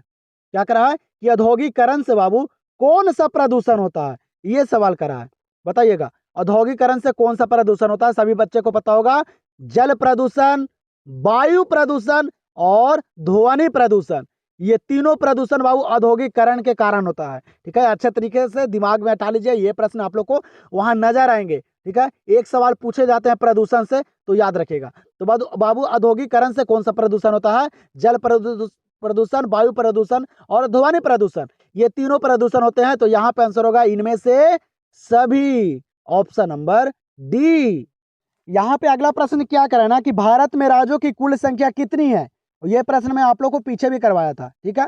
तो ये ज्यादा करवाने का जरूरत नहीं है, आप लोग को पता है बाबू कि भारत में ना राज्यों की कुल जो संख्या है वह कितनी है, तो वह 28 है। कितने बाबू? 28। याद रखिएगा, ये नहीं कि 29 कर आ जाइएगा, ठीक है। अब 28वीं राज्य बाबू जम्मू कश्मीर हट गया है, बार बार मैं आप लोग को बताता हूँ, ठीक है, ध्यान में रखिएगा। ये भी एग्जाम में कहा कि पूछे गए सवाल है। तो भारत में राज्यों की कुल संख्या कितनी है? 28 है। आंसर यहाँ पे हो जाएगा ऑप्शन नंबर ए। यहाँ पे देखिएगा अगले प्रश्न को, ये प्रश्न इंपॉर्टेंट है बाबू, एग्जाम में भी ये प्रश्न काफी बार पूछे गए हैं। क्या करें ना, 2011 के जनगणना के अनुसार बिहार में प्रति वर्ग किलोमीटर जनसंख्या घनत्व है, बताइएगा। ये इंपॉर्टेंट सवाल है बाबू। 2011 में जो जनगणना हुआ था ना, तब बिहार का जो जनसंख्या घनत्व था वह कितना था, ये सवाल कर रहा है बाबू, ठीक है। आप लोग को घुमा घुमा के सवाल पूछे जाएंगे, लेकिन अच्छे तरीके से आप लोग को याद होगा। कंफर्म आप लोग याद कीजिएगा ना बाबू सही तरीके से, तो दिक्कत नहीं होने वाला है, ठीक है। तो बताइएगा कि 2011 की जनगणना के अनुसार बिहार में प्रति वर्ग किलोमीटर जनसंख्या घनत्व जो था वह कितना था। तो इस प्रश्न को एकदम रट जाइएगा। वह बाबू था कितना? 1106 था। कितना? 1106। और सबसे ज्यादा जनसंख्या घनत्व कहाँ है, तो वह बिहार ही में है, ठीक है। कहाँ? बिहार में, ये भी याद रखेगा। तो यहाँ पे आंसर हो जाएगा ऑप्शन नंबर बी। देखिएगा अगले प्रश्न को क्या करा है कि किस फसल की खेती पहाड़ी ढालों पर की जाती है। बाबू किस फसल की खेती पहाड़ी ढालों पे की जाती है, आप लोग को याद होगा, आप लोग पढ़े होंगे, ठीक है। बताइएगा आप लोग कि किस फसल की खेती बाबू पहाड़ी ढालों पे की जाती है। तो वह चाय की खेती। किसकी खेती? चाय की खेती जो की जाती है ना, वह पहाड़ी ढालों पे की जाती है। आप लोग देख सकते हैं बाबू, आप लोग के पास मोबाइल है तो आप लोग देख सकते हैं, सर्च मार के कि चाय की खेती जो होती है वह किस प्रकार होती है, आप लोग को पता चल जाएगा, ठीक है। तो यहाँ पे क्या हो जाएगा आंसर? Option number B. चलिएगा यहाँ पे अगले सवाल को देखिएगा क्या करें ना कि ओशियन का मुख्यालय कहाँ है। ये इंपॉर्टेंट सवाल है, बताइएगा आप लोग। ओशियन का जो मुख्यालय है वह कहाँ है, ये एग्जाम में पूछे गए सवाल है, याद रखिएगा आप लोग। ओशियन का जो मुख्यालय है ना वह कहाँ है, तो जाकर्ता में है। कहाँ बाबू? जाकर्ता में, याद रखिएगा। एग्जाम में पूछे गए सवाल को तो हम रट जाइएगा। तो ओशियन का मुख्यालय कहाँ है? जाकर्ता में है। आंसर यहाँ पे हो जाएगा ऑप्शन नंबर ए। अगला प्रश्न क्या करा है, काफी इंपॉर्टेंट सवाल है, आप लोग को पता भी होगा। क्या करा कि नीति आयोग की स्थापना हुई। बाबू नीति आयोग की जो स्थापना हुई वह कब हुई, ये बताइए आप लोग जल्दी से बताइए कि नीति आयोग की जो स्थापना हुई वह कब हुई थी बाबू। याद रखिएगा कब, तो वह 1 जनवरी 2015 में। कब? 1 जनवरी 2015 में नीति आयोग की स्थापना हुई थी, ठीक है। अच्छे तरीके से प्रश्न को याद कर लीजिएगा। यहाँ पे आंसर क्या हो जाएगा? Option number D. अब हम लोग थोड़ा सा फास्ट करेंगे बाबू, ठीक है, हम लोग थोड़ा सा फास्ट करेंगे, ठीक है। तो आप लोग सारे प्रश्न को और सारे ऑप्शन को अच्छे तरीके से पढ़ते हुए आंसर करते चलिएगा, ठीक है। यहाँ पे प्रश्न क्या करे ना कि कोलकाता पतन किस नदी पर स्थित है। अभी आप लोग को जस्ट ही पीछे बताया हूँ बाबू, जो कोलकाता पतन जो है वह किस नदी पर स्थित है। पतन किसको बोला जाता है बाबू, तो ये बंदरगाह को बोला जाता है, जहां से बाबू शिप से सामान पहुंचाई जाती है एक देश से दूसरे देश, एक जगह से दूसरे जगह, ठीक है। तो कोलकाता पतन किस नदी पर स्थित है, तो कोलकाता बंदरगाह जो है पतन जो है वह किस नदी पे है। तो बताए थे कि कोलकाता में कौन सा नदी है, वह है हुगली नदी। कौन सा नदी, हुगली नदी। यहाँ पे इस प्रश्न का आंसर हो जाएगा ऑप्शन नंबर सी। अब हम चलिएगा तो यहाँ पे देखिएगा 50 नंबर सवाल, और ये सवाल काफी इंपॉर्टेंट है बाबू। ये सवाल ना एग्जाम में कई बार पूछे गए हैं, बहुत बार पूछे गए हैं बाबू, 3 से 4 बार ये प्रश्न पूछे गए हैं। आप लोग क्वेश्चन बैंक को उठाकर देखिए एक बार कि कहाँ कहाँ पूछे गए हैं, ठीक है। तो याद रखेगा इसको। क्या करा कि निम्नलिखित में से सर्वाधिक प्रदूषित नदी कौन सी है। आप लोग सभी को पता होगा बाबू, याद भी होगा कि बाबू जो प्रदूषित नदी है वह कौन सी नदी है, और ये एग्जाम में कई बार सवाल पूछे गए हैं। तो आप लोग जो है ये 50 नंबर प्रश्न का आंसर ना कमेंट सेक्शन में दीजिए। मैं देखना चाहता हूँ कि किन किन बच्चे का तैयारी अच्छा है और कौन कौन बच्चे का कमेंट आता है, ठीक है। जो सर्वाधिक प्रदूषित नदी है वह कौन सी नदी है, तो इस प्रश्न का 50 नंबर प्रश्न का आंसर आप लोग कमेंट सेक्शन में दीजिए। मैं सारे बच्चे का कमेंट पढ़ता हूँ बाबू, सारे बच्चे का कमेंट पे रिप्लाई भी देता हूँ, ठीक है। तो आप लोग कमेंट जरूर कीजिएगा कि इस प्रश्न का आंसर जो होगा वह कौन सा ऑप्शन होगा, क्या आंसर होगा, ठीक है। जल्दी से आप लोग कमेंट सेक्शन में बता दीजिए। तो हम लोग देखते हैं अगले सवाल का। मैं सारे बच्चे का कमेंट पढ़ता हूँ और मैं देखा भी था काफी सारे बच्चे का महामैराथन के लिए बहुत से बच्चे कमेंट किए थे कि सर जी ज्योग्राफी पॉलिटी सारे विषय का करवाइए। मैं सारा विषय का आप लोग को दूंगा बाबू, इंग्लिश का भी दूंगा, ठीक है। सिर्फ आप लोग इस चैनल से जुड़े रहिए, चैनल को सब्सक्राइब करके रखिए, और वीडियो आप लोग को पसंद आ रहा है तो वीडियो को एक लाइक जरूर कीजिएगा, और आप लोग जरूर कमेंट सेक्शन में अपना राय बताइएगा कि आप लोग को वीडियो कैसा लग रहा है। इसी प्रकार से सारे विषय का मैराथन चाहिए कि नहीं चाहिए, ठीक है, जरूर बताइएगा। और इस प्रश्न का आंसर आप लोग कमेंट सेक्शन में दीजिए। तो हम लोग देखते हैं अगले सवाल को। चलिए अगला प्रश्न यहाँ पे 51 नंबर दिया गया है। ये प्रश्न इंपॉर्टेंट है। क्या करा कि फूलों की कृषि कहलाती है। एग्जाम में पूछे गए सवाल है, याद रखेगा आप लोग। क्या करा कि फूलों की जो कृषि है वह क्या कहलाती है। ऑप्शन को देखिए और बताइएगा जल्दी से। सारे बच्चों को नहीं भी पता होगा बाबू फूलों की कृषि जो है वह क्या कहलाती है, एग्जाम में भी ये सवाल पूछे गए हैं। तो याद रखेगा फूलों की कृषि जो कहलाती है वह क्या कहलाती है, तो वह बाबू क्या कहलाएगी, पुष्पोपातन कहलाएगी। क्या, पुष्पोपातन। अब पुष्पोपातन नहीं दिया रहेगा बाबू तो क्या दिया रहेगा, फ्लोरिकल्चर। ये भी याद रखेगा, ठीक है। कहीं कहीं बाबू पुष्पोपातन दिया रहेगा, कहीं कहीं क्या दिया रहेगा, तो फ्लोरिकल्चर। ये दोनों बाबू कहलाते हैं क्या, फूलों की कृषि। याद रखेगा अच्छे तरीके से, तो दिक्कत नहीं होगा, ठीक है। अच्छे तरीके से मेरी बातों को सुनते हुए चलिए। तो यहाँ पे आंसर क्या हो जाएगा, ऑप्शन नंबर डी। चलिएगा देखिएगा यहाँ पे अगले प्रश्न को। क्या करा है कि रेल मार्ग के जाल का संघनतम घनत्व है, बताइएगा। संघनतम घनत्व जो बाबू है, संघनम घनत्व जो है रेल मार्ग का वह कहाँ है। ये सवाल कर रहा है, एग्जाम में भी ये सवाल पूछे गए हैं, तो याद रखना पड़ेगा आप लोग को। रेल मार्ग के जाल का संघनतम घनत्व जो है वह कहाँ है, तो वह संयुक्त राष्ट्र अमेरिका में। कहाँ बाबू, तो राज्य अमेरिका में है बाबू रेल मार्ग के जाल का संघनन घनत्व, याद रखेगा। यहाँ पे आंसर हो जाएगा ऑप्शन नंबर बी। यहाँ पे सवाल क्या कर रहा है, काफी इंपॉर्टेंट सवाल है ये भी बाबू। क्या कर रहा है कि विश्व व्यापार संगठन का मुख्यालय कहाँ है। आप लोग को बताए थे कि विश्व व्यापार संगठन जो हुआ था ना WTO, वह हुआ था 1995 में। लेकिन यहाँ पे जो सवाल कर रहा है कि विश्व व्यापार संगठन का जो मुख्यालय है ना वह कहाँ है, ये प्रश्न कर रहा है। ये भी इंपॉर्टेंट प्रश्न बाबू। तो कहाँ है विश्व व्यापार संगठन का मुख्यालय, तो याद रखेगा जेनेवा में। कहाँ बाबू, जेनेवा में। ये नहीं न्यूयॉर्क मारकर आ जाइएगा, काफी सारे बच्चों को नहीं याद हो गए, तो याद रखेगा अच्छे तरीके से। इंपॉर्टेंट सवाल है कि विश्व व्यापार संगठन का मुख्यालय जो है ना वह कहाँ है, जेनेवा में। आंसर यहाँ पे क्या हो जाएगा, ऑप्शन नंबर ए। यहाँ पे सवाल को देख लीजिएगा, ये भी सवाल इंपॉर्टेंट है। ये भी सवाल बाबू आप लोग को ना पॉलिटी और इकोनॉमिक्स में देखने के लिए मिल सकता है। क्या करा कि भारतीय रेल की शुरुआत हुई, जो भारत में रेल चली थी, जो भारत में रेल की जो शुरुआत हुई थी वह कब हुई थी, ये सवाल कर रहा है। बताइएगा आप लोग, भारतीय रेल की शुरुआत कब हुई, याद रखेगा कब बाबू, तो 1853 में। कब हुई थी, 1853 में भारतीय रेल की शुरुआत हुई बाबू, भारत में रेल चली थी। और कहाँ से कहाँ चली थी, ये भी याद रखेगा बाबू। कहाँ से, तो वह थाने से कहाँ चली थी, तो वह मुंबई चली थी। थाने से मुंबई चली थी, ये भी याद रखेगा। तो यहाँ पे आंसर हो जाएगा ऑप्शन नंबर ए। और आप लोग के यहाँ पे ना बाबू सारे इंपॉर्टेंट सवाल करवा रहा हूँ मैं, ठीक है। जितने भी इंपॉर्टेंट सवाल है बाबू सारे गेसिंग किया गया सवाल है, बोर्ड एग्जाम में पूछे गए सवाल है, हर लेवल का सवाल है यहाँ पे। सिर्फ आप लोग सारे प्रश्न को देखिए, 1 से 2 बार जरूर इस वीडियो को देख लीजिएगा, तो आप लोग को ना अच्छे तरीके से सारे प्रश्न याद हो जाएंगे। ठीक है, मैराथन क्लास से बाबू सारे चैप्टर का निचोड़ सवाल है। ठीक है, तो एक बार जरूर आप लोग एग्जाम से पहले देखकर चले जाइएगा। भारत में हरित क्रांति शुरू हुई थी, बाबू भारत में जो हरित क्रांति शुरू हुई थी वह किस दशक में शुरू हुई थी, ये सवाल करा है, और ये सवाल एग्जाम में भी पूछे गए हैं। ठीक है, ये सवाल एग्जाम में भी पूछे गए हैं, तो याद रखना पड़ेगा। तो भारत में हरित क्रांति की जो शुरुआत हुई ना, जो शुरू हुई ना, वह कब हुई थी, तो बाबू 1960 के दशक में हुई थी। कब, 1960 के दशक में। तो यहाँ पे आंसर हो जाएगा ऑप्शन नंबर बी। तो फिर यहाँ पे ध्यान दीजिएगा अगले सवाल पे, क्या करा, निम्नलिखित में से कौन सा क्षेत्र संघनन जनसंख्या वाला है, बताइएगा। यहाँ पे बाबू ऑप्शन में कौन सा क्षेत्र जो है वह संघनन जनसंख्या वाला है, एग्जाम में भी सवाल पूछे गए हैं, तो बताइएगा आप लोग जल्दी से। तो निम्नलिखित में से कौन सा क्षेत्र संघनन जनसंख्या वाला है, याद रखेगा बाबू कौन सा क्षेत्र, तो दक्षिण पूर्वी एशिया।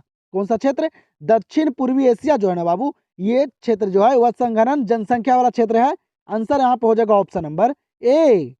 चलिएगा, तो फिर यहाँ पे अगला प्रश्न जो कह रहा है ना, ये प्रश्न बाबू काफी इंपॉर्टेंट प्रश्न है, ये एग्जाम में ना पूछे गए सवाल है, आप लोग देख सकते हैं। क्या कह रहा है, सहकारी कृषि अधिक सफल रही है, ये काफी सारे बच्चों को याद भी होगा, बताइएगा आप लोग। सहकारी कृषि जो सफल रही है ना, वह कहाँ रही है, जल्दी से बताइएगा बाबू, काफी इंपॉर्टेंट सवाल है, तो याद रखिएगा अच्छे तरीके से सारे प्रश्न को। सहकारी कृषि जो है ना, जो अधिक सफल रही है, वह कहाँ रही है, डेनमार्क में रही है। कहाँ बाबू, डेनमार्क में, एकदम रट जाइए, याद कर लीजिए। तो यहाँ पे आंसर क्या हो जाएगा, ऑप्शन नंबर बी। फिर यहाँ पे सवाल क्या कराया अगला, कि चावल और धान की खेती संबंधित है, चावल और धान की जो खेती है वह किससे संबंधित है बाबू। यहाँ पे ऑप्शन को देखिएगा आप लोग, रोपण कृषि से, ट्रक कृषि से, कि भूमध्यसागरीय कृषि से, कि गहन निर्वहन कृषि से, बताइएगा। ये भी सवाल इंपॉर्टेंट है, ये रोपण कृषि से संबंधित नहीं है बाबू। ठीक है, याद रखिएगा गहन निर्वहन कृषि से संबंधित है, एग्जाम में भी सवाल ये पूछे गए हैं। तो यहाँ पे आंसर हो जाएगा ऑप्शन नंबर डी। अगले सवाल को देखिएगा, बताइएगा आप लोग, और ये सारे सवाल को ना ऑप्शन के अकॉर्डिंग ही आप लोग कीजिएगा अच्छे तरीके से, ऑप्शन को पढ़कर। क्या कर रहा है कि निम्नलिखित में से कौन तृतीयक आर्थिक क्रियाकलाप है, यहाँ पे बाबू जो तृतीयक क्षेत्र में है वह कौन सा है, बताइएगा। तृतीयक आर्थिक क्रियाकलाप यहाँ पे कौन है, तो याद रखिएगा तृतीयक आर्थिक क्रियाकलाप जो यहाँ पे ना है वह कौन है बाबू, तो वह व्यापार है। कौन है, व्यापार, याद रखिएगा, यह तृतीयक क्रियाकलाप में आता है। ठीक है, तो खेती, बुनाई, आखरेट, ये सब जो है ना, ये सब प्रथम क्षेत्र में आता है बाबू। ठीक है, प्राथमिक क्रियाकलाप है। तो यहाँ पे इस सवाल का आंसर क्या हो जाएगा, ऑप्शन नंबर बी।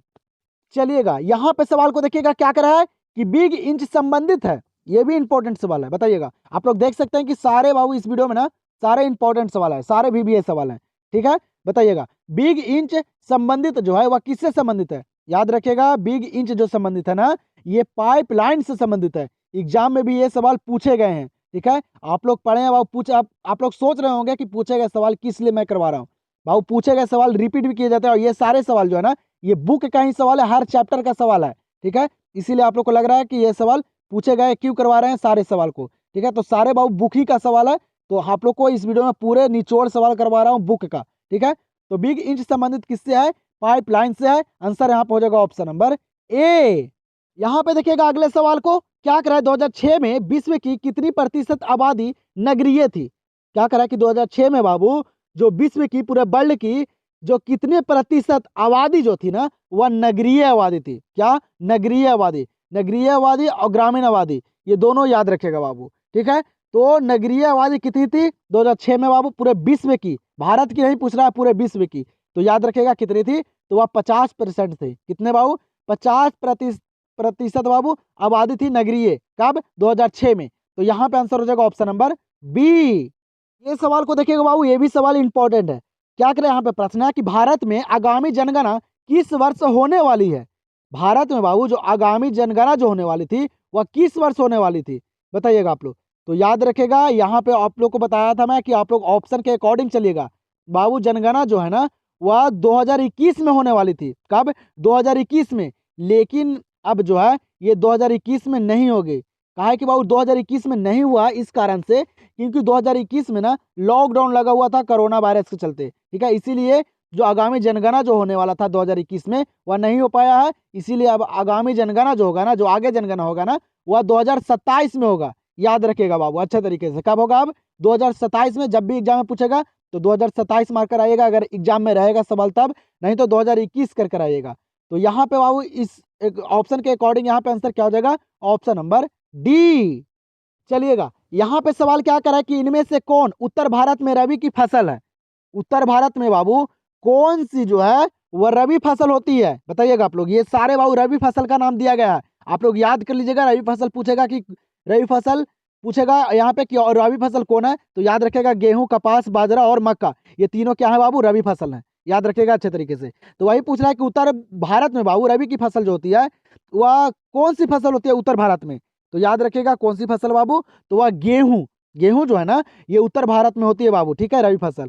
तो यहाँ पे क्या हो जाएगा आंसर, ऑप्शन नंबर ए। और गेहूं के अलावा जौ, सरसों जो बाबू और चना, ये सारे होते हैं बाबू उत्तर भारत में रबी फसल। और आप लोग जरूर कमेंट सेक्शन में बताइएगा बाबू कि आप लोग को वीडियो कैसा लग रहा है, पसंद आ रहा है या नहीं आ रहा है, और आप लोग को मैराथन क्लास चाहिए अगले सब्जेक्ट का कि नहीं चाहिए, ठीक है, जरूर कमेंट सेक्शन में बताइएगा। ठीक है, आप लोग का रिप्लाई मैं पढ़ता हूँ, बहुत सारे बच्चे का अच्छे रिप्लाई आए थे, मैं देखा था सारे बच्चे के कमेंट पे रिप्लाई भी मैं दिया था। ठीक है, तो आप लोग जरूर कमेंट कीजिएगा बाबू। ठीक है, उससे मुझे भी पता चला कि हाँ आप लोग को कितना बढ़िया तैयारी, आप लोग को और क्या करवाना चाहिए। तो बताइएगा, यहाँ पे सवाल क्या करा, निम्नलिखित राज्यों में से किस में प्रमुख तेल क्षेत्र स्थित है। बाबू ऐसा कौन सा राज्य है ना जहाँ तेल क्षेत्र जो है वह स्थित है। यह पूछेगा कि तेल शोधक कारखाना कहाँ है, ऐसे भी सवाल पूछ सकता है। लेकिन आप लोग याद रखिएगा अच्छे तरीके से, किस राज्य में बाबू प्रमुख तेल क्षेत्र स्थित है। याद रखिएगा किस राज्य में, असम में। असम में बाबू तेल शोधक कारखाना है, ठीक है, याद रखेगा। तो यहाँ पे आंसर हो जाएगा ऑप्शन नंबर बी। और आप लोग ना बाबू सारे प्रश्न मैं अच्छे तरीके से करवा रहा हूँ, ठीक है, जिससे आप लोग को कोई भी दिक्कत नहीं आएगा। अच्छे तरह से किसी भी तरह से बाबू एग्जाम में सवाल पूछेंगे, कोई भी दिक्कत या समस्या नहीं आएगा। सारे लेवल से मैं सवाल आप लोग को करवा रहा हूँ, ठीक है। चलिए यहाँ पे बताइएगा क्या करा है, बाबा बुदन पहाड़ी है, क्या करा बाबू कि बाबा बुदन की जो पहाड़ी है वह कहाँ है। ये सवाल भी एग्जाम में पूछे गए हैं, लेकिन याद रखेगा आप लोग को बड़ा क्वेश्चन बनाकर भी दे सकता है। तो अच्छे तरह से याद रखिएगा कि बाबा बुदन की जो पहाड़ी है ना वह किस राज्य में है, कहाँ है। तो याद रखिएगा कहाँ है बाबू, तो ये कर्नाटक में है। बाबा बुदन की पहाड़ी कहाँ है, कर्नाटक में। आंसर हो जाएगा यहाँ पे क्या, ऑप्शन नंबर ए। और आप लोग 66 नंबर प्रश्न को देखिएगा, क्या करा है 66 नंबर प्रश्न कि भारत में निजीकरण एवं वैश्वीकरण की नीति अपनाई गई। क्या करा सवाल बाबू कि भारत में निजीकरण एवं वैश्वीकरण की नीति जो अपनाई गई वह कब अपनाई गई। सारे लेवल का सवाल बाबू, हर प्रश्न को मैं करवाऊंगा जो भी आप लोग को ज्योग्राफी में पढ़ना है। ठीक है, बताइएगा भारत में निजीकरण एवं वैश्वीकरण की नीति कब अपनाई गई। याद रखेगा कब, 1991 में। यहाँ पे देखिएगा बाबू ऑप्शन में गड़बड़ी हो गया है, ऊपर नीचे हो गया है, ठीक है, आप लोग एडजस्ट कर लीजिएगा बाबू, टाइपिंग करने में यहाँ पे दिक्कत आ गया है। ठीक है, याद रखेगा सिर्फ आप लोग कि भारत में निजीकरण एवं वैश्वीकरण की जो नीति अपनाई गई ना वह कब, तो 1991 में। याद रखेगा सिर्फ आप लोग, ठीक है। तो यहाँ पे आंसर क्या हो जाएगा, 1991 हो जाएगा। याद रखेगा अच्छे तरीके से बाबू। अब देख सकते हैं आप लोग कि आप लोग के लिए कितना मेहनत करता हूँ, कितने बाबू सारे प्रश्न को, इंपॉर्टेंट सवाल को, हाई लेवल लो लेवल सारे लेवल का सवाल आप लोग को करवाता हूँ बाबू, कि कोई भी दिक्कत ना आए। तो एक लाइक जरूर कर दीजिएगा, टाइपिंग करने में बहुत मेहनत लगता है बाबू, ठीक है। तो एक लाइक कर दीजिएगा, और चैनल से अभी तक नहीं जुड़े तो चैनल को भी सब्सक्राइब कर लीजिएगा। तो चलिए देखते हैं अगले सवाल को। यहाँ पे देखिएगा बाबू, इस सवाल को, ये सवाल ना इंपॉर्टेंट है, एग्जाम में भी पूछे गए हैं। क्या करना है कि धारावी मलिन बस्ती किस नगर में स्थित है। क्या करा है, धारावी मलिन बस्ती जो है वह किस नगर में स्थित है। तो आप लोग को पता होगा धारावी मलिन बस्ती जो है ये कहाँ है, तो यह मुंबई में है। कहाँ स्थित है, मुंबई में। याद रखेगा आंसर यहाँ पे हो जाएगा ऑप्शन नंबर बी। यहाँ पे देखिएगा अगले सवाल को, क्या करा कि जनसंख्या वृद्धि दर सर्वाधिक है। क्या करा बाबू कि जनसंख्या वृद्धि दर जो है वह सबसे ज्यादा किस देश में है, ये सवाल करा है। यहाँ पे ऑप्शन को पढ़िए और सारे प्रश्न को करते चलिए, ठीक है। जिन बच्चे का तैयारी अच्छा है वो सिर्फ रिवीजन करते चलिए बाबू, अपने आप से खुद से पेन और पेपर लेकर बैठ जाइए और सारे प्रश्न को करते चलिए और देखिए खुद से कि आप लोग क्या कर सकते हैं। बताइएगा जनसंख्या वृद्धि दर जो है वो सर्वाधिक है बाबू, कहाँ, तो वह है अफ्रीका में। कहाँ, अफ्रीका में। आंसर यहाँ पे हो जाएगा ऑप्शन नंबर ए। यहाँ पे फिर अगला प्रश्न क्या करा ना कि निम्न में से कौन सी एकल कृषि नहीं है। यहाँ पे जो सवाल करा है बाबू कि इनमें से कौन एकल कृषि नहीं है, जल्दी से बताइएगा। काफी इंपॉर्टेंट सवाल है बाबू और काफी इजी भी सवाल है। बताइएगा एकल कृषि कौन नहीं है। एकल कृषि जो नहीं है ना वह मिश्रित कृषि नहीं है। मिश्रित मतलब क्या होता है बाबू, मिक्सर, मतलब उसमें और भी कोई कृषि शामिल है, मतलब मिक्स हुआ है, मिश्रित है। ठीक है, तो यहाँ पे एकल कृषि पूछ रहा था, तो एकल कृषि यहाँ पे कौन नहीं है, तो वह मिश्रित कृषि नहीं है। आंसर यहाँ पे हो जाएगा ऑप्शन नंबर बी। यहाँ पे देखिएगा अगले प्रश्न को, ये भी प्रश्न इंपॉर्टेंट है। क्या करा कि शुष्क कृषि में निम्न में से कौन सी फसल नहीं बोई जाती है। शुष्क कृषि में बाबू कौन सी फसल जो है वह नहीं बोई जाती है, बताइएगा आप लोग। मौसम के अकॉर्डिंग ही बाबू फसल होते हैं, ठीक है। तो शुष्क कृषि में कौन सी फसल नहीं बोई जाती है? याद रखिएगा गन्ना। गन्ना जो है ना बाबू, ये शुष्क कृषि में नहीं बोई जाती है, एग्जाम में भी पूछे हैं। तो यहाँ पे इस प्रश्न को याद कर लीजिएगा अच्छे तरीके से। आंसर यहाँ पे हो जाएगा ऑप्शन नंबर डी। अगले सवाल को देखिएगा, ये सवाल इंपॉर्टेंट है। क्या करा है कि उत्तर अटलांटिक मार्ग जोड़ता है। क्या करा बाबू को उत्तर अटलांटिक मार्ग जो है ना वह किनको जोड़ता है? ये सवाल करा है, ये भी सवाल इंपॉर्टेंट है, बताइएगा आप लोग। तो उत्तर अटलांटिक मार्ग जो है ना वह किनको जोड़ता है? तो वह उत्तरी अमेरिका को यूरोप से, किनको बाबू? उत्तरी अमेरिका को यूरोप से जोड़ता है उत्तर अटलांटिक मार्ग। तो आंसर यहाँ पे क्या हो जाएगा इस सवाल का? Option number A. चलिएगा तो अगले सवाल को देखिएगा। क्या करा है कि रेडियर किस क्षेत्र में पाया जाता है? रेडियर जो है यह किस क्षेत्र में पाया जाता है? काफी सारे बच्चों को नहीं भी याद होंगे, ठीक है। कहा करते हैं सारे लोग कि बाबू सारे बच्चे जो हैं वह लो लेवल का सवाल याद कर लेते हैं, ठीक है। जो आसान आसान से सवाल रहते हैं वो याद कर लेते हैं, लेकिन वो आसान सवाल थोड़ी ना पूछे जाते हैं। सारे लेवल का सवाल पूछे जाते हैं, आसान लेवल का सवाल, लॉन्ग लेवल का सवाल, सारे सवाल पूछे जाते हैं, ठीक है। तो सारे प्रश्न पे आप लोग को फोकस करना होगा, सारे प्रश्न को पढ़ना होगा, तभी आप लोग करके आइएगा बाबू। एक बार देख लीजिएगा आप लोग सारे प्रश्न को, तो आप लोग को सारे प्रश्न याद हो जाएंगे, ठीक है। तो रेडियर किस क्षेत्र में पाया जाता है? तो ये बाबू टुंडा, जहां बर्फीला जगह होता है ना, तो टुंडा क्षेत्र में पाया जाता है बाबू रेडियर, ठीक है। अटलांटिक में ज्यादा होता है। तो यहाँ पे आंसर क्या हो जाएगा? Option number B. यहाँ पे देखिएगा अगले सवाल को। क्या करें यहाँ पे अगला सवाल कि भारत में सर्वाधिक जन वृद्धि की अवधि थी। बाबू भारत में जो सबसे ज्यादा जो अधिक बाबू जन वृद्धि की जो अवधि थी वह कब थी? बताइएगा, ये डेट वाले सवाल को याद रखिएगा। तो भारत में सर्वाधिक जन वृद्धि की जो अवधि थी ना वह थी बाबू 1961 से 1971 के बीच थी। कब? 1961 से लेके बाबू 1971 तक की भारत में सर्वाधिक जन वृद्धि थी, ठीक है। क्या थी? जन वृद्धि थी, लोगों की जनसंख्या थी। तो यहाँ पे आंसर हो जाएगा ऑप्शन नंबर सी। अगले सवाल को देखिएगा, ये भी सवाल इंपॉर्टेंट है। क्या कर रहा है कि सिंचित क्षेत्रों में मृदा निम्नीकरण का मुख्य कारण है। ये भी सवाल पूछे गए हैं बाबू, याद रखिएगा, बुक का ही सवाल है। सिंचित क्षेत्रों में मृदा निम्नीकरण का जो मुख्य कारण है वह क्या है? बताइएगा। तो बाबू मृदा निम्नीकरण का जो मुख्य कारण है सिंचित क्षेत्रों में वह है मृदा लवणता। क्या है? मृदा लवणता है, याद रखिएगा। ये सवाल भी पूछे गए हैं, आंसर यहाँ पे हो जाएगा ऑप्शन नंबर डी। यहाँ पे देखिएगा 75 नंबर सवाल को। क्या करा 75 नंबर सवाल कि भारत का अधिकांश विदेशी व्यापार वहन होता है। बाबू जो भारत का जो अधिकांश विदेशी व्यापार जो वहन होता है ना वह किससे होता है? बताइएगा। जो विदेश में बाबू जो व्यापार होता है ना भारत से जो दूसरे देश में, मतलब जब सामान कोई जाता है आता है, लेन देन जो होता है ना वह किसके किसके द्वारा होता है? तो याद रखेगा समुद्र और वायु के द्वारा। किसके द्वारा? समुद्र जो जहाज के द्वारा सामाने जाते हैं, कंटेनर जाते हैं बाबू, और वायु जो हवा के द्वारा, ठीक है, याद रखेगा फ्लाइट के द्वारा। तो याद रखेगा भारत का अधिकांश विदेशी व्यापार वाहन जो होता है वह किससे होता है? तो समुद्र और वायु के द्वारा। आंसर यहाँ पे हो जाएगा ऑप्शन नंबर सी। यहाँ पे अगला सवाल क्या करे ना कि भिलाई किस वर्ग का है? क्या करे सवाल कि भिलाई जो है वह किस वर्ग का है? याद रखेगा सवाल पूछे गए हैं। तो भिलाई जो है ना बाबू यह किस वर्ग का है? तो ये औद्योगिक नगर का है। किस वर्ग का? औद्योगिक वर्ग का है बाबू भिलाई। तो आंसर यहाँ पे हो जाएगा ऑप्शन नंबर ए। यहाँ पे ध्यान दीजिएगा अगले सवाल पे। क्या करे कि तुतीकोरिन पतन स्थित है। बाबू तुतीकोरिन जो पतन जो बंदरगाह है वह कहाँ स्थित है? ये सवाल कर रहा है। ये भी इंपॉर्टेंट सवाल है बाबू, एग्जाम में भी पूछे जाते हैं इस लेवल का सवाल, और पूछे गए भी है, ठीक है। तुतीकोरिन जो पतन है जो बंदरगाह है जहाँ बाबू सिपे से सामान आती है जहाज से, वह कहाँ है? तो याद रखिएगा तमिलनाडु में। तुतीकोरिन पतन बाबू जो तुतीकोरिन बंदरगाह जो है वह कहाँ है? तो वह तमिलनाडु में है। कहाँ? तमिलनाडु में। आंसर यहाँ पे हो जाएगा ऑप्शन नंबर सी। देखिएगा यहाँ पे अगले प्रश्न को। क्या करा कि अम्ल वर्षा का कारण है। इंपॉर्टेंट सवाल है, एग्जाम में भी पूछे गए सवाल है। तो अम्ल वर्षा का कारण क्या है? तो बताइएगा आप लोग जल्दी से, सारे प्रश्न को करते चलिए। यहाँ पे देखिए ऑप्शन को।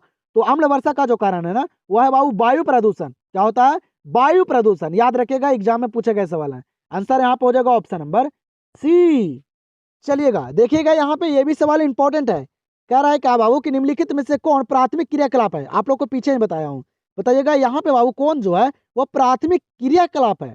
पहला क्रियाकलाप बाबू प्राथमिक क्षेत्र में कौन आता है? तो आप लोग को बताया था प्राथमिक क्षेत्र में क्या आता है बाबू? तो वह खेती आता है।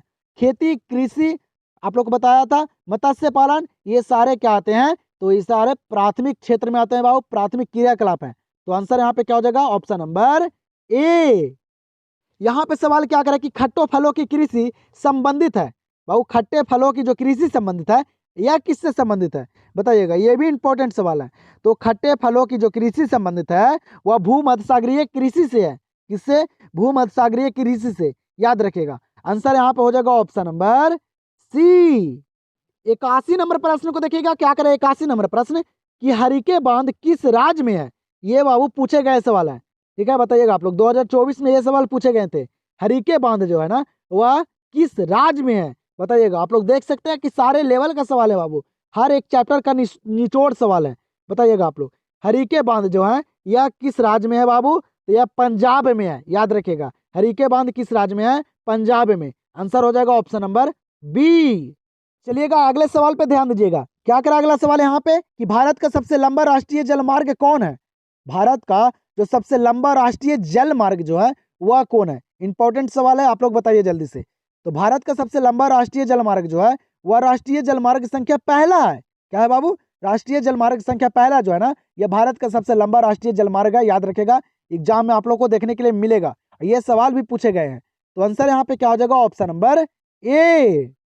चलिएगा यहाँ पे ध्यान दीजिएगा अगले प्रश्न पे, क्या करा कि नहरकटिया खनिज तेल क्षेत्र अवस्थित है। ये सवाल पूछे गए हैं और आप लोग को पीछे भी बताया था मैं, बताइएगा आप लोग जल्दी से। नहरकटिया खनिज तेल जो क्षेत्र अवस्थित है वह कहाँ है? तो बताया था बाबू कि तेल शोधक कारखाना जो है ना ये कहाँ है, तो ये असम में है।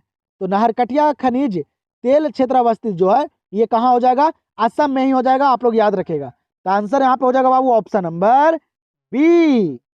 चलिएगा अगले सवाल को देखिएगा, क्या करा यहाँ पे अगला सवाल कि नागपुर योजना संबंधित है। ये भी सवाल इंपॉर्टेंट है बाबू, ये भी एग्जाम में पूछे गए सवाल है। तो बताइएगा आप लोग नागपुर योजना जो संबंधित है वह किससे संबंधित है। और आप लोग को बताता हूँ बाबू, अब ज्यादा समय नहीं है, जितना ज्यादा हो सकता है उतना ज्यादा पढ़ाई कीजिए आप लोग, ठीक है। ज्यादा आप लोग ध्यान ढिलाई नहीं कीजिए, ठीक है। आप लोग के पास वक्त कम है, ठीक है ना। जिन बच्चे का तैयारी अच्छे तरीके से नहीं है बाबू मेहनत कीजिए, यही समय है बाबू। पर्व त्योहार बाद में भी मना सकते हैं आप लोग, ठीक है। इस बार अगर कम नंबर आ जाएगा, गलत स्कोर आ जाएगा, ठीक है, कोई बच्चे फेल कर जाएगा तो बाबू आप लोग को ही दिक्कत होगा, 1 साल और रुकना पड़ेगा, पढ़ना पड़ेगा, ठीक है। आप लोग को बेइज्जती महसूस होगा, इसीलिए आप लोग को बोल रहा हूँ। आप लोग को गलत लग रहा होगा कि सर जी ऐसे बोल रहे हैं, लेकिन बाबू मैं आप लोग के लिए ही बोल रहा हूँ। सिर्फ 1 साल आप लोग को समय मिलता है, उसमें भी आप लोग तैयारी नहीं कर पाते हैं, ठीक है। इसीलिए बोल रहा हूँ ये 3 से 4 महीना आप लोग अच्छे तरीके से पढ़ लीजिएगा तो एग्जाम में अच्छे मार्क्स आ सकते हैं, ठीक है। आप लोग को गलत लग रहा होगा, लेकिन बाबू आप लोग के लिए ही बोल रहा हूँ, आप लोग पढ़ाई कीजिए। तो बताइएगा यहाँ पे सवाल क्या करा कि नागपुर योजना संबंधित है किससे, तो ये सड़क परिवहन से है। किससे? सड़क परिवहन से। आंसर यहाँ पे इस सवाल को हो जाएगा ऑप्शन नंबर ए। चलिए तो यहाँ पे देखिए अगले सवाल को, ठीक है, बताइएगा जल्दी से। क्या करा कि विश्व की प्रथम नगरीय बस्ती कौन है। सिर्फ आप लोग इस चैनल से बने रहिए, मैं जितना भी प्रश्न आप लोग को करवा रहा हूँ ना बाबू ये सारा इंपॉर्टेंट है, आप लोग को बोर्ड एग्जाम में देखने के लिए मिलेगा, ठीक है। चैनल से बने रहिए, अच्छे तरीके से पढ़ाई कीजिए, ठीक है। पढ़ाई करने में कोई कंप्रोमाइज नहीं बाबू, ठीक है। सारे काम धंधा छोड़कर पढ़ाई कीजिए, ठीक है। जब मौका मिलता है आप लोग पढ़ाई कीजिए। बताइएगा विश्व की प्रथम नगरीय बस्ती कौन है, तो वह है बाबू क्या? लंदन। विश्व की, पूरे वर्ल्ड की बाबू विश्व की पूछ रहा है, ठीक है। विश्व की जो प्रथम नगरीय बस्ती जो था ना वह क्या था? लंदन था। एग्जाम में पूछा गया सवाल, आप लोग एक बार क्वेश्चन बैंक को जरूर पढ़ लीजिएगा। तो आंसर यहाँ पे हो जाएगा ऑप्शन नंबर बी। अगला सवाल यहाँ पे क्या करा है ना कि ऑस्ट्रेलिया की राजधानी क्या है। आप लोग देखिए कि किस लेवल से सवाल पूछे जा रहे हैं। देखिए यहाँ पे बाबू देश राजधानी से भी सवाल डाले गए हैं और एक आध दो प्रश्न बाबू राजधानी से भी पूछे जाते हैं, तो याद रखिएगा आप लोग अच्छे तरीके से। ऑस्ट्रेलिया की राजधानी जो है वह क्या है, एग्जाम में ही ये सवाल पूछे गए हैं बाबू, इसीलिए आप लोग को करवा रहा हूँ कि आप लोग देखिए कि किस लेवल का सवाल आ रहा है और कहाँ कहाँ से सवाल आ रहा है। तो ऑस्ट्रेलिया की जो राजधानी है ना वह कहाँ है, तो वह कैनबरा है। कहाँ बाबू? कैनबरा है ऑस्ट्रेलिया की राजधानी। आंसर यहाँ पे हो जाएगा ऑप्शन नंबर ए। चलिएगा देखिएगा यहाँ पे अगले सवाल को, बताइएगा क्या करें कि भिलाई स्टील संयंत्र कोयला प्राप्त करता है। बाबू जो भिलाई स्टील संयंत्र कोयला जो प्राप्त करता है वह कहाँ से प्राप्त करता है, जल्दी से बताइएगा। यहाँ पे जगह का नाम दिया गया है, इंपॉर्टेंट सवाल है, ठीक है। आप लोग इस लेवल का सवाल पे ध्यान नहीं देते हैं और नहीं याद भी करते हैं, ठीक है। बताइएगा भिलाई स्टील संयंत्र कोयला जो है वह कहाँ से प्राप्त होता है बाबू, कहाँ है, तो ये बाबू कोरबा में है। कहाँ? कोरबा। और ये कोरबा कहाँ है, तो ये छत्तीसगढ़ में है, याद रखिएगा। कहीं कहीं भिलाई स्टील पूछ के बाबू ऑप्शन में दे देगा क्या, छत्तीसगढ़, कोरबा हटा देगा, ठीक है। तो याद रखिएगा कोरबा छत्तीसगढ़ में है, ठीक है। यहीं बाबू भिलाई स्टील संयंत्र कोयला यहाँ से ही निकलता है। तो आंसर यहाँ पे हो जाएगा ऑप्शन नंबर डी। देखिएगा यहाँ पे इस सवाल को क्या करा है कि अंकलेश्वर क्षेत्र है। क्या करा है? अंकलेश्वर क्षेत्र जो है वह यहाँ पे कौन सा क्षेत्र है, तो याद रखिएगा अंकलेश्वर क्षेत्र जो यहाँ पे है ना बाबू यह गुजरात है। कौन सा क्षेत्र? गुजरात। अंकलेश्वर क्षेत्र कौन सा है? गुजरात है। आंसर यहाँ पे क्या हो जाएगा? Option number B. चलिएगा यहाँ पे इस सवाल को देखिएगा बाबू, इंपॉर्टेंट सवाल है। क्या करना है कि खरीफ फसल की कृषि ऋतु क्या है? जो खरीफ फसल जो होती है ना बाबू, वह किस ऋतु में होती है, कौन से मंथ में होती है, ये सवाल कर रहा है। बताइएगा आप लोग जल्दी से। अभी बाबू आप लोग देख रहे होंगे, आप लोग के गाँव में अभी कुछ ही खरीफ फसल लगा हुआ है, जो धान है बाबू, ठीक है। तो खरीफ फसल की कृषि जो होती है वह किस ऋतु से होती है? तो वह जून से सितंबर में। आप लोग देख सकते हैं जून जुलाई से बाबू इसका बुआई शुरू हो जाता है और सितंबर अक्टूबर ला इसका पूरा कटाई हो जाता है। लेकिन अब जो है वह मौसम के कारण, बरसात के कारण बाबू, जो वर्षा नहीं होता है उसके कारण अब लेट होता है, ठीक है। लेकिन आप लोग याद रखेगा बुक के अनुसार जून से सितंबर बाबू खरीफ फसल की कृषि का ऋतु है। आंसर यहाँ पे हो जाएगा ऑप्शन नंबर डी। चलिए ध्यान दीजिएगा यहाँ पे बाबू क्या करा है सवाल ना कि निम्न में से कौन मानव विकास का सामाजिक सूचक है? क्या करा है यहाँ पे, कौन सा ऐसा ऑप्शन है बाबू जो मानव विकास का सामाजिक सूचक है? बताइएगा सामाजिक सूचक क्या है मानव विकास का? इंपॉर्टेंट सवाल है, बताइए आप लोग जल्दी से। सारे ऑप्शन को पढ़िए, अच्छे तरीके से प्रश्न को करते चलिए। तो मानव विकास का सामाजिक सूचक जो है वह कौन है? तो वह है साक्षरता। याद रखिएगा, सारे इंपॉर्टेंट सवाल है बाबू। जो प्रश्न नहीं याद है उस प्रश्न को तो हम याद रखिए बाबू। अब ज्यादा समय नहीं है, जितना ज्यादा हो सकता है उतना ज्यादा आप लोग रटिए, ठीक है। नहीं याद हो रहा तो रटिए दम। तो यहाँ पे आंसर क्या हो जाएगा? Option number B. चलिए यहाँ पे देखिए क्या करा सवाल, 2001 के जनगणना के अनुसार निम्नलिखित में से किस राज्य का जनसंख्या घनत्व न्यूनतम है? न्यूनतम पूछ रहा है बाबू, ठीक है। क्या करा है? न्यूनतम, कम। बताइएगा आप लोग 2001 के बाबू जनगणना के अनुसार, जो 2001 में जनगणना हुआ था उसके अनुसार जो बाबू किस राज्य का जो जनसंख्या घनत्व है वह न्यूनतम मतलब कम था। तो याद रखेगा किस राज्य का? अरुणाचल प्रदेश का। किस राज्य का? अरुणाचल प्रदेश का बाबू जो जनसंख्या घनत्व जो है ना वह कम है। और अधिक पूछेगा तो आप लोग बिहार कीजिएगा, ठीक है। अधिक जो है जनसंख्या घनत्व वह बिहार का था और न्यूनतम जो था वह अरुणाचल प्रदेश का था। तो यहाँ पे इस सवाल का आंसर क्या है? Option number A. 92 नंबर सवाल को देखिएगा क्या कह रहा है। 92 नंबर सवाल कि भारत का सबसे बड़ा पतन है। अब यहाँ पे सवाल जो कह रहा है ना कि भारत का जो सबसे बड़ा बंदरगाह है, जो पतन है, वह कौन सा है? ये भी सवाल एग्जाम में पूछे गए हैं। तो जल्दी से बताइए आप लोग, जल्दी से बताइए। ऑप्शन को देखिए, बताइए जल्दी से। इंपॉर्टेंट सवाल है बाबू, देखता हूँ कि किन किन बच्चों को याद है।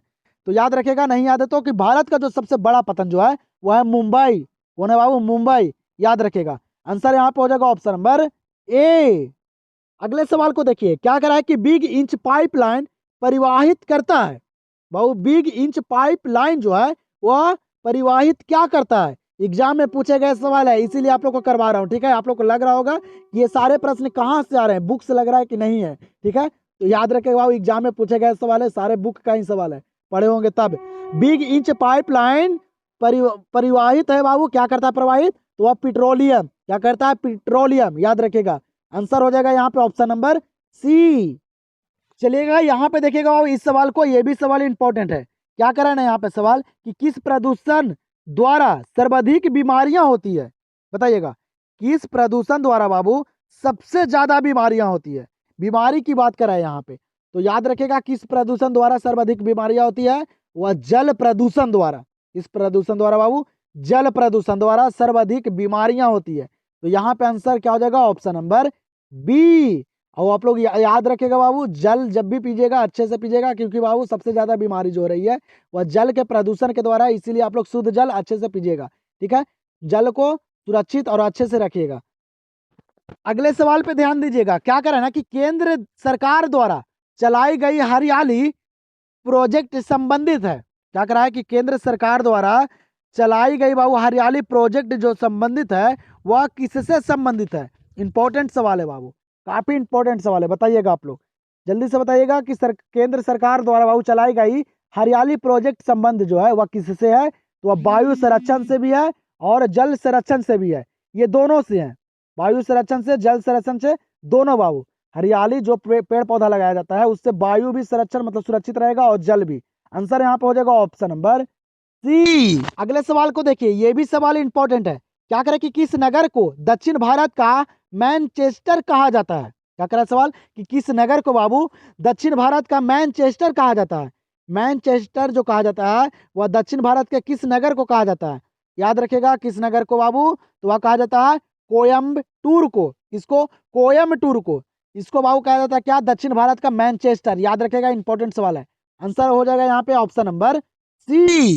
यहाँ पे देखिए बाबू, ये भी इंपॉर्टेंट सवाल है। क्या करा है कि डिगबोई कहाँ है?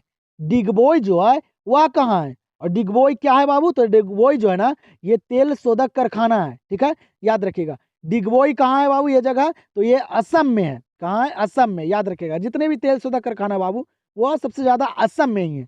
याद रखिएगा। आंसर यहाँ पे हो जाएगा ऑप्शन नंबर सी। यहाँ पे अगले सवाल को, ये सवाल भी इंपॉर्टेंट है। क्या करा है कि सिगरेनी किस चीज के लिए प्रसिद्ध है? सिगरेनी जो है वह किस चीज के लिए प्रसिद्ध है? बताइएगा आप लोग। सिगरेनी किस चीज के लिए प्रसिद्ध है बाबू? याद रखिएगा, कोयला के लिए। किस चीज के लिए? कोयला के लिए। सारे इंपॉर्टेंट सवाल है बाबू, अच्छे तरीके से पढ़िए, बोर नहीं हो जाएगा। ठीक है, आप लोग 1 से 2 बार इस वीडियो को देख लीजिएगा, अच्छे तरीके से सारे प्रश्न क्लियर हो जाएंगे। और सारे प्रश्न याद भी कर लीजिएगा। सारे इंपॉर्टेंट सवाल है, गेसिंग किया गया सवाल है, एग्जाम में पूछे गए सवाल है, पूरे बुक का निचोड़ सवाल है बाबू। तो सिगरेनी किस चीज के लिए प्रसिद्ध है? तो वह कोयला के लिए। आंसर हो जाएगा यहाँ पे ऑप्शन नंबर ए। यहाँ पे देखिए अगला सवाल 99 नंबर को।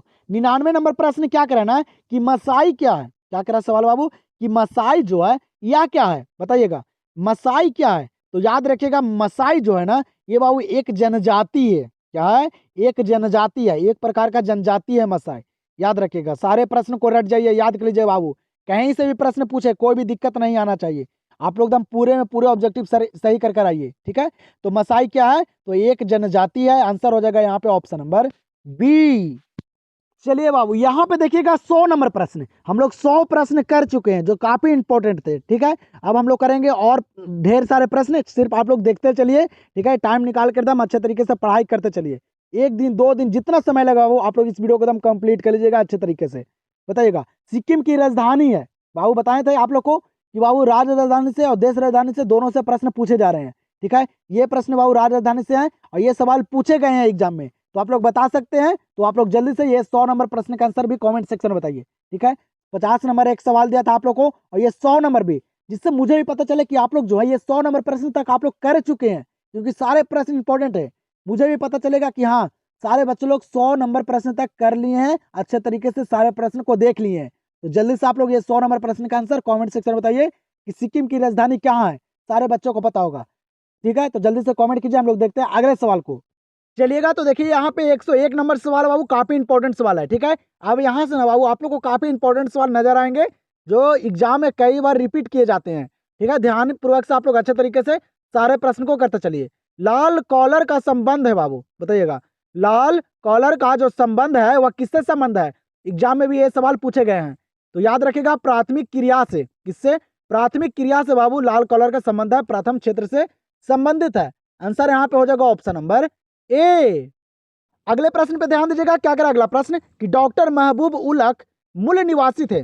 बाबू डॉक्टर महबूब उलक जो थे वह कहाँ के निवासी थे? ये सवाल कर रहा है, बताइएगा। और ये सारे प्रश्न बच्चे लोग याद नहीं करते हैं। ठीक है, तो आप लोग याद रखिएगा बाबू, जिसको भी अच्छे मार्क्स लाना है, ठीक है, तो अच्छे तरीके से तैयारी करना पड़ेगा। तो डॉक्टर महबूब उलक जो है वह कहाँ के निवासी थे? तो वह बाबू पाकिस्तान के निवासी थे। कहाँ के? पाकिस्तान के। आंसर यहाँ पे हो जाएगा ऑप्शन नंबर बी। चलिएगा, तो अगले सवाल को देखिएगा। और इस लेवल का सवाल बाबू एग्जाम में पूछे जा रहे हैं। क्या करें, निम्नलिखित में से कौन सांस्कृतिक नगर है? इस लेवल का सवाल बाबू हर साल एग्जाम में पूछे जा रहे हैं। ठीक है, तो ध्यान में रहे। तो निम्नलिखित में से कौन यहाँ पे बाबू सांस्कृतिक नगर है? बताइएगा आप लोग, कौन यहाँ पे सांस्कृतिक नगर है? तो याद रखिएगा, सांस्कृतिक नगर जो यहाँ पे है ना, वह मक्का है। आप लोग जानते होंगे मक्का और मदीना। ठीक है, ये सांस्कृतिक नगर है बाबू। ठीक है, तो यहाँ पे आंसर हो जाएगा ऑप्शन नंबर सी। यहाँ पे देखिएगा अगले सवाल को। क्या करें ना कि कोलकाता पतन स्थित है। क्या करें सवाल बाबू कि कोलकाता पतन जो है वह कहाँ स्थित है? कोलकाता बंदरगाह जो है बाबू, ये नाम है बंदरगाह का, कोलकाता बंदरगाह जो है वह कहाँ है? ये सवाल करा है। तो याद रखिएगा, कोलकाता बंदरगाह जो है ना, ये बाबू पश्चिम बंगाल में है। कहाँ? पश्चिम बंगाल। पश्चिम बंगाल का राजधानी कहाँ है? कोलकाता। आप लोग को पता होगा। यहाँ पे आंसर हो जाएगा ऑप्शन नंबर डी। अगला सवाल क्या करा है कि जल जन रोग है। क्या करा सवाल कि जल जन रोग है बाबू। जल से होने वाला जो रोग है ना, उसको क्या कहा जाता है? बताइएगा आप लोग। ये इंपॉर्टेंट सवाल है, ये ना एग्जाम में बाबू 3 बार पूछे गए हैं। ठीक है, आप लोग याद रखेगा, आप लोग को भी एग्जाम में देखने के लिए मिल सकता है।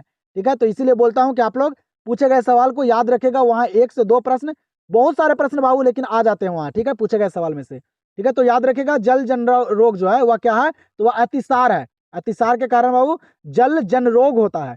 तो आंसर यहाँ पे क्या हो जाएगा? Option number C. अगला सवाल क्या करें कि विश्व में सर्वप्रथम रेलगाड़ी कब चली। अब बताइए यहाँ पे, ठीक है। भारत में सारे बच्चे याद किए होंगे कि भारत में जो रेलगाड़ी चली थी वह कब चली थी, 1853 में। लेकिन यहाँ पे सवाल जो कर रहा है ना कि विश्व में सर्वप्रथम रेल जो चली वह कब चली, विश्व में बाबू। तो याद रखिएगा, विश्व में जो सर्वप्रथम रेलगाड़ी चली थी ना वह 27 दिसंबर 1825 को। कब? 27 दिसंबर 1825 को बाबू रेलगाड़ी चली थी। याद रखिएगा, ये विश्व की बात कर रहा है, वर्ल्ड की। अच्छे तरीके से सारे प्रश्न को याद रखेगा। आंसर यहाँ पे हो जाएगा ऑप्शन नंबर ए। चलिएगा देखिएगा, और इस वीडियो में सारे इंपॉर्टेंट सवाल बाबू 1 से 2 बार आप लोग जरूर देखिएगा इस वीडियो को अच्छे तरह से, ठीक है। एग्जाम से भी पहले देखकर जरूर जाइएगा, ठीक है। एक बार देख लीजिएगा, यहाँ से काफी सारे प्रश्न वहां नजर आएंगे। क्या करें ना कि काकरापाड़ा किस राज्य में स्थित है, बताइएगा। ये बाबू काकरापाड़ा जो है ये किस राज्य में है, बताइएगा। ऑप्शन को देखिए और प्रश्न को करते चलिए, ठीक है। जल्दी से बताइए आप लोग, जल्दी से आप लोग सारे प्रश्न को करते चलिए बाबू। स्कोर पूछूंगा मैं, ठीक है। देखते हैं कितने बच्चे जो है वह स्कोर बता पाते हैं। तो ये बाबू जो काकरापाड़ा जो है ना ये कहाँ है, तो ये गुजरात में है। याद रखिएगा, कहाँ है बाबू, गुजरात में। ये परमाणु संयंत्र है, ये भी याद रखिएगा। आंसर यहाँ पे हो जाएगा ऑप्शन नंबर डी। यहाँ पे देखिए अगले सवाल को, क्या करा है कि ट्रैक कृषि का संबंध है। क्या करा बाबू सवाल कि ट्रैक कृषि का जो संबंध है वह किससे है। ये भी इंपॉर्टेंट सवाल है, बताइएगा। एग्जाम में पूछे गए हैं इसीलिए आप लोग को करवा रहा हूँ। बताइएगा बाबू जल्दी से कि ट्रैक कृषि का संबंध किससे है।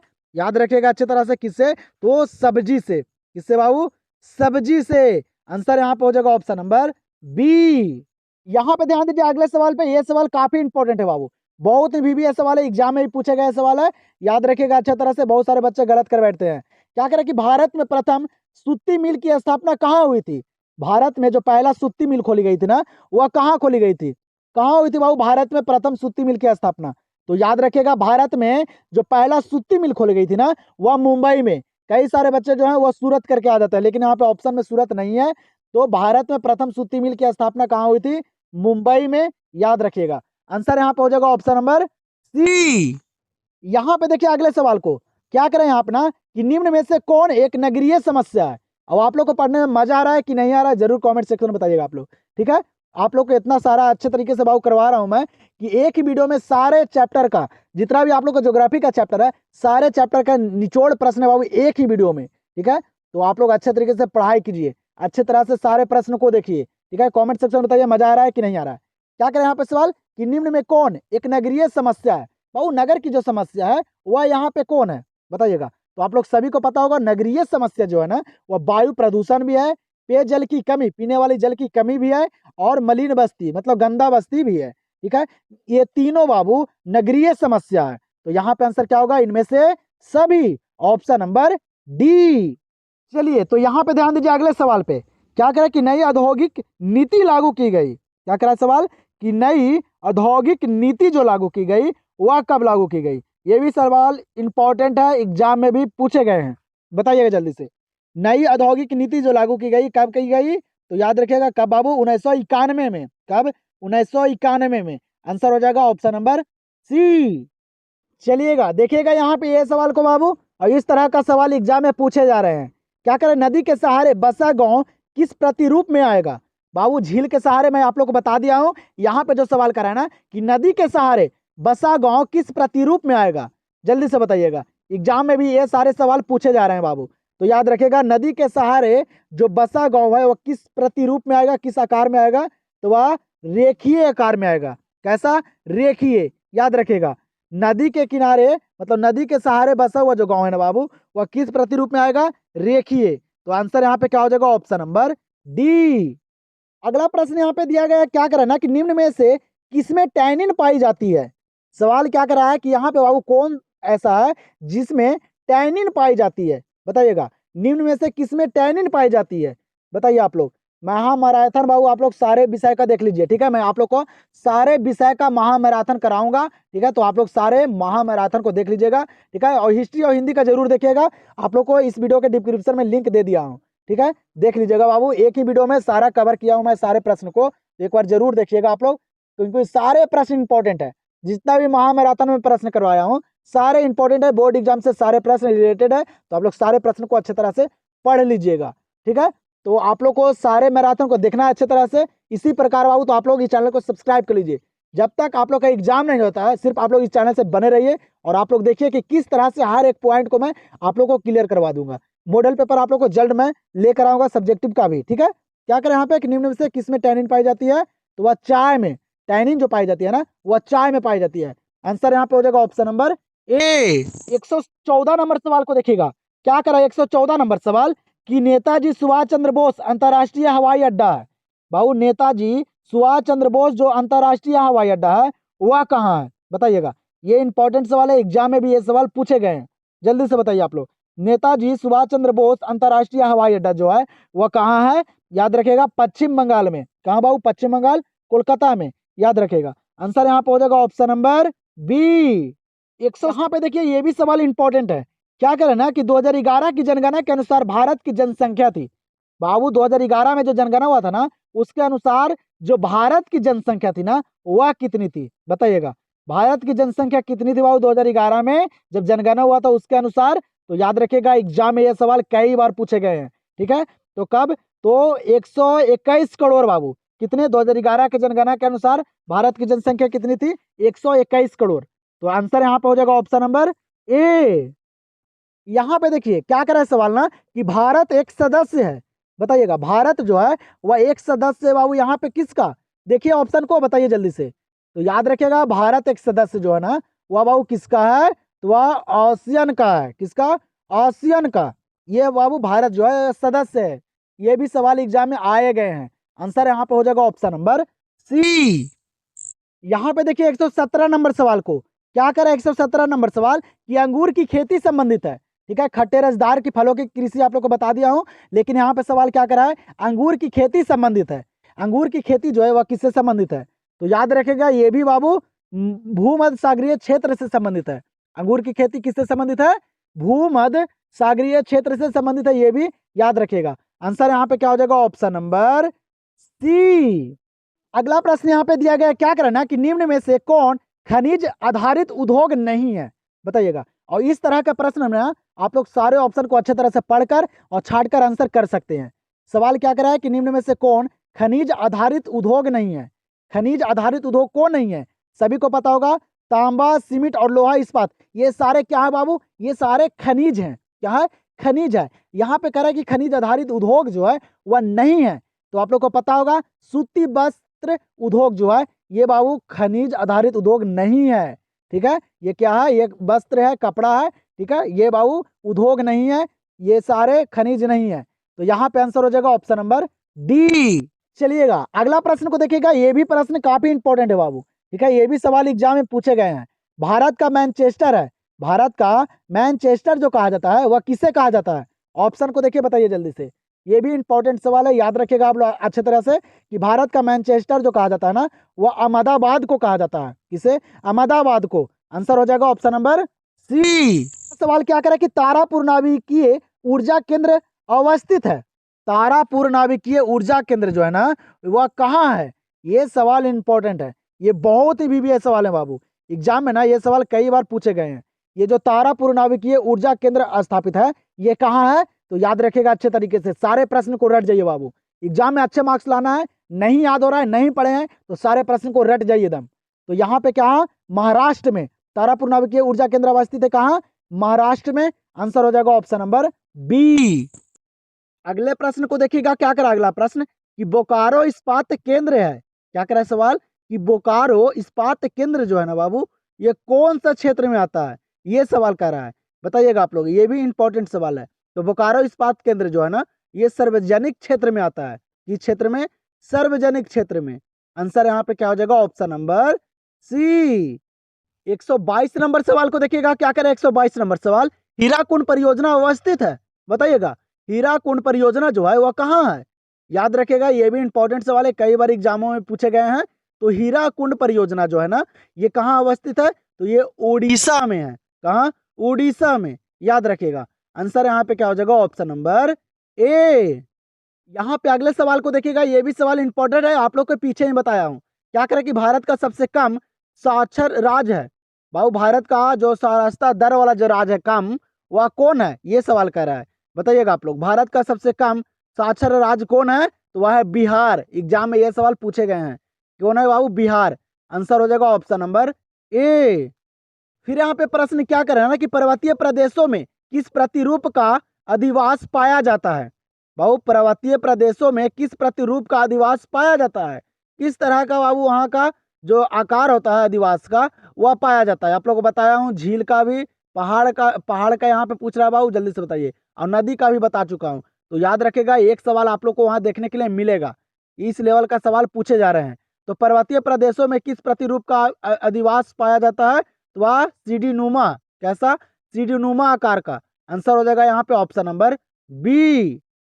यहाँ पे ध्यान दीजिएगा आप लोग, अगले सवाल पे क्या करा है ना कि पनामा नहर की लंबाई कितनी है। क्या करा है सवाल कि पनामा नहर की जो लंबाई है वह कितनी है। और वो आप लोग को ना बाबू ऑप्शन के अकॉर्डिंग ही चलना है, जिस तरह से ऑप्शन रहेगा उसी प्रकार से आप लोग को भी आंसर करते चलना है, ठीक है। पनामा नहर की लंबाई जो है ना वह अब 80 हो गया है बाबू, 80 किलोमीटर हो गया है। लेकिन आप लोग को ऑप्शन के अकॉर्डिंग चलना है। तो पनामा नहर की लंबाई यहाँ पे कितना हो जाएगा, तो हो जाएगा 72 किलोमीटर। कितना, 72 किलोमीटर। आंसर यहाँ पे हो जाएगा ऑप्शन नंबर बी। यहाँ पे अगला सवाल क्या करा है कि नमामि गंगे कार्यक्रम किस नदी से संबंधित है। और ये एग्जाम में भी पूछे गए हैं, याद रखना पड़ेगा आप लोग को। क्या करा है, नमामि गंगे कार्यक्रम जो है वह किस नदी से संबंधित है, बताइएगा किस नदी से संबंधित है बाबू नमामि गंगे कार्यक्रम। तो याद रखेगा किस नदी से, तो ये गंगा नदी से। किस नदी से बाबू, गंगा नदी से संबंधित है। आंसर यहाँ पे क्या हो जाएगा, ऑप्शन नंबर ए। यहाँ पे देखिएगा 127 नंबर प्रश्न क्या करा कि बालाघाट मैग्नीज क्षेत्र किस राज्य में स्थित है। क्या करा है, बालाघाट मैग्नीज क्षेत्र जो है वह किस राज्य में स्थित है। और ये भी सवाल एग्जाम में पूछे गए हैं, ठीक है। आप लोग याद किए होंगे अच्छे तरीके से, तो आप लोग को पता होगा कि बाबू बालाघाट मैग्नीज क्षेत्र जो है वह किस राज्य में स्थित है, बताइएगा जल्दी से, ठीक है। सारे बाबू बुक का ही प्रश्न है, तो वह है बाबू मध्य प्रदेश में। कहाँ, मध्य प्रदेश में। याद रखेगा, अच्छे तरह से याद कर लीजिएगा, तो बोर्ड एग्जाम में कोई भी दिक्कत नहीं आने वाला है, सारा प्रश्न नजर आएगा। तो आंसर हो जाएगा ऑप्शन नंबर डी। यहाँ पे सवाल क्या करा है कि निम्नलिखित में से कौन ऊर्जा का नवीकरणीय स्रोत है। हर एक पॉइंट बाबू, हर एक सवाल मैं आप लोग को यहाँ पे करवा रहा हूँ, ठीक है। तो आप लोग ईमानदारी पूर्वक से सारे प्रश्न को देखिए, ठीक है। तो निम्नलिखित में से कौन ऊर्जा का नवीकरणीय स्रोत है।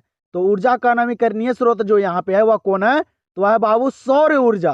क्या है, सौर ऊर्जा। याद रखेगा, एग्जाम में भी पूछे गए हैं। तो आंसर यहाँ पे क्या हो जाएगा, ऑप्शन नंबर डी। चलिएगा आप लोग इस सवाल को भी देख लीजिएगा। क्या करे ये सवाल कि विश्व में जनसंख्या की दृष्टि से भारत का स्थान कौन सा है। बाबू विश्व में, वर्ल्ड में पूरे जनसंख्या की दृष्टि से भारत का जो स्थान है वह कैवां नंबर पे भारत है। तो जनसंख्या की दृष्टि से बाबू जो भारत का स्थान है ना वह पहला नंबर पे आ गया है।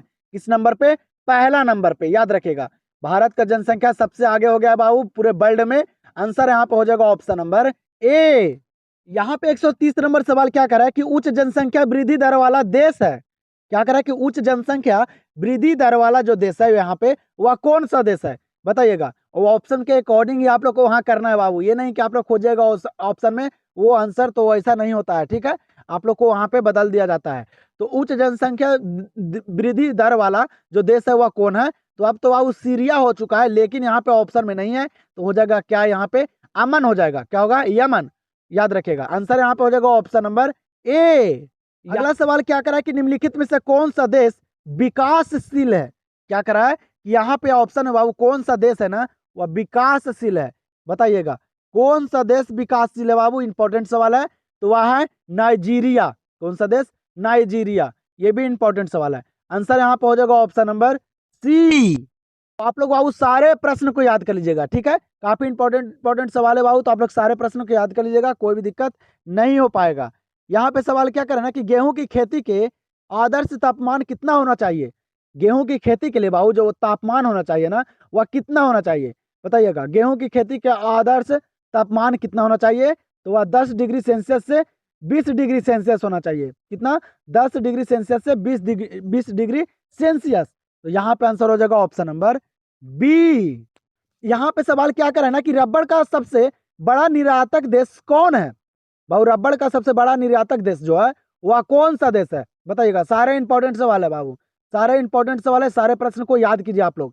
तो रबड़ का सबसे बड़ा निर्यातक देश जो है ना वह मलेशिया है। कौन सा देश, मलेशिया। याद रखेगा, मैं आप लोग के यहाँ पे थोड़ा सा फास्ट करवा रहा हूँ, आप लोग अच्छे तरह से सारे प्रश्न को देखते चलिए।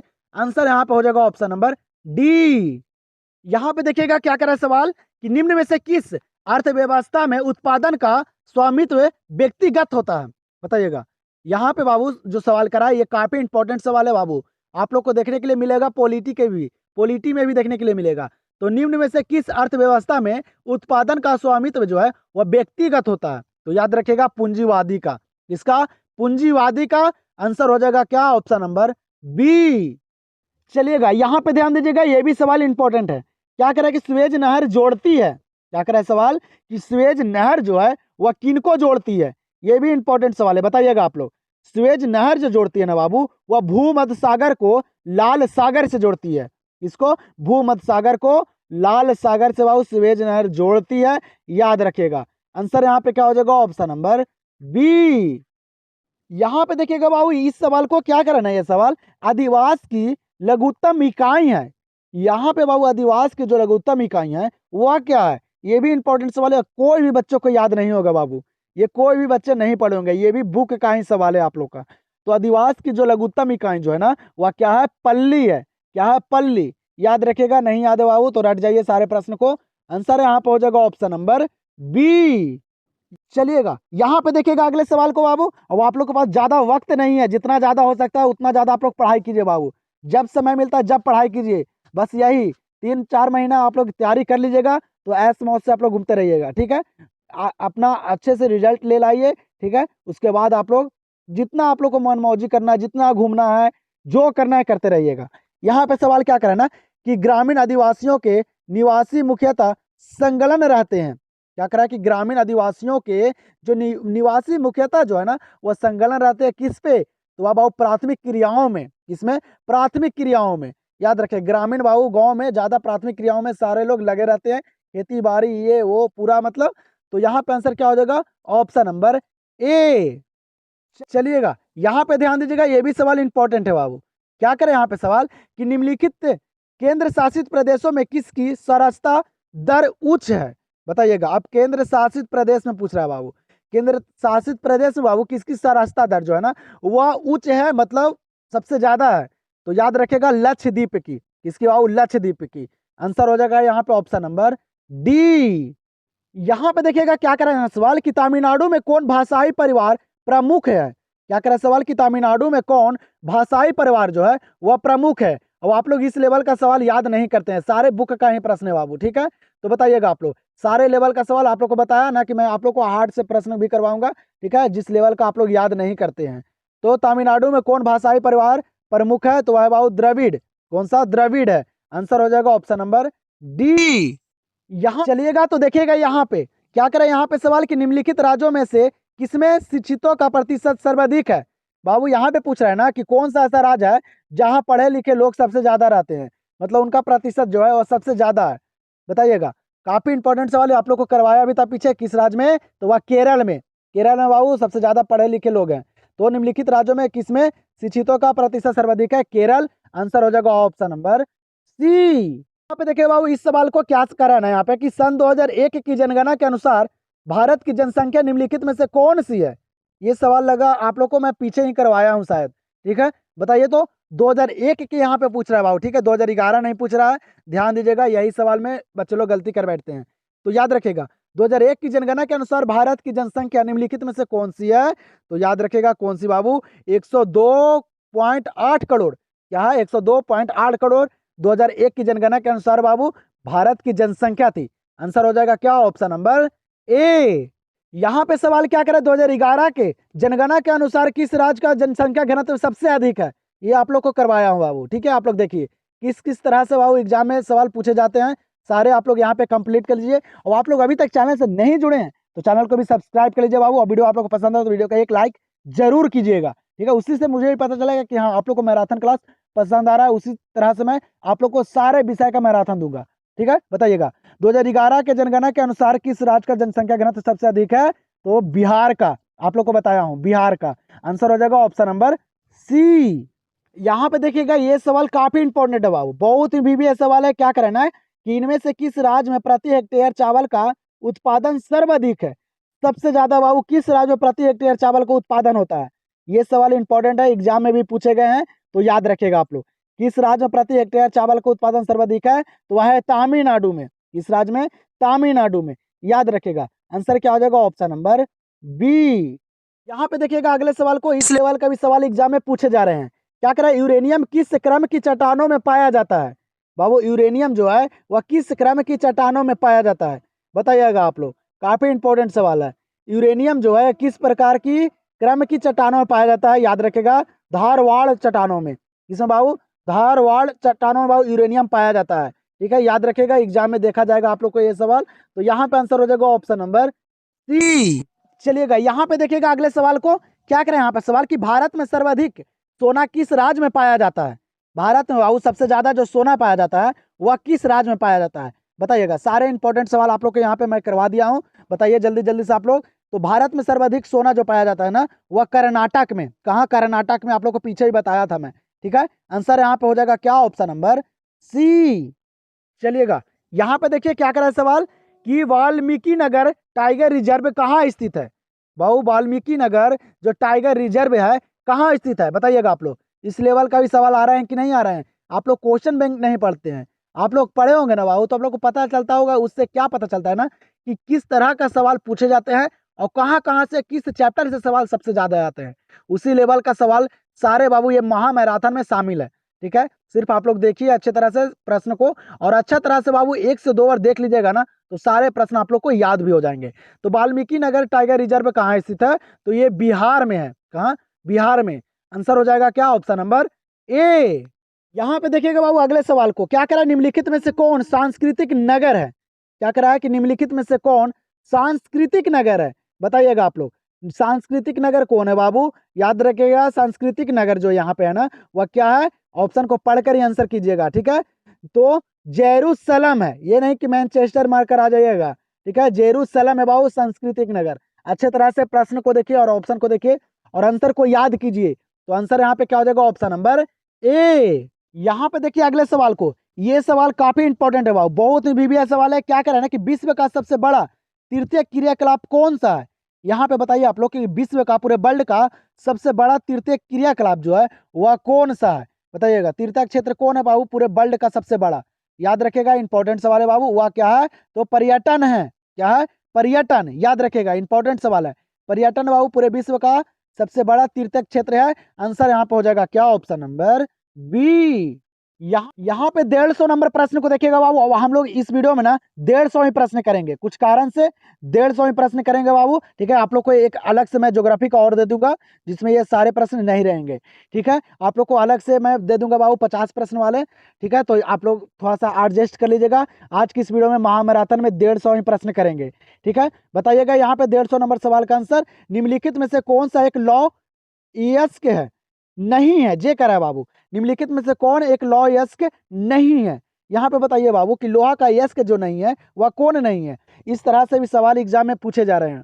तो कौन नहीं है? तो एंटासाइट जो है ये बाबू लोहा का यस्क नहीं है। बाकी हेमाटाइट, लिमोनाइट और मैग्नेटाइट, ये तीनों है जो ये लोहा का यस्क है। आप लोग याद रखिएगा अच्छे तरीके से। और आप लोग से अनुरोध यही है कि आप लोग बाबू पढ़ाई कीजिए ज़्यादा से ज़्यादा पर्व त्यौहार के चक्कर में नहीं रहिए। ठीक है, अगले साल आप लोग अच्छे तरह से मना लीजिएगा। इस बार आप लोग सिर्फ रिजल्ट अच्छे ले लाइए, बस उतना ही मैं चाहता हूँ आप लोग से। तो इस बार सिर्फ आप लोग रिजल्ट अच्छे लाइए बाबू, अच्छे मार्क्स लाइए बोर्ड एग्जाम में। और बोर्ड एग्जाम में तहलका मचाना है तो आप लोग को इस चैनल को एकदम सब्सक्राइब करके रखना है बाबू। ठीक है, चैनल से जुड़े रहना है जब तक आप लोग का एग्जाम नहीं हो जाता है। सारे प्रश्न का गेसिंग भी मैं करवाऊंगा, मॉडल पेपर मैं आप लोग को करवाऊंगा। देखिएगा उसमें आप लोग कितने प्रश्न को सही कर पाते हैं। स्टेट बाय स्टेट मैं आप लोग को मॉडल पेपर दूंगा, सब्जेक्टिव करवाऊंगा। ठीक है, सिर्फ आप लोग चैनल से बने रहिए। वीडियो पसंद आए तो वीडियो को एक लाइक जरूर कर दीजिएगा। ठीक है, कुछ कारण से हम लोग इस वीडियो में 150 सवाल करेंगे। तो हम लोग मिलते हैं अगले वीडियो में इसी धमाके के साथ, अगले महामैराथन में। तो आप लोग चैनल से बने रहिएगा।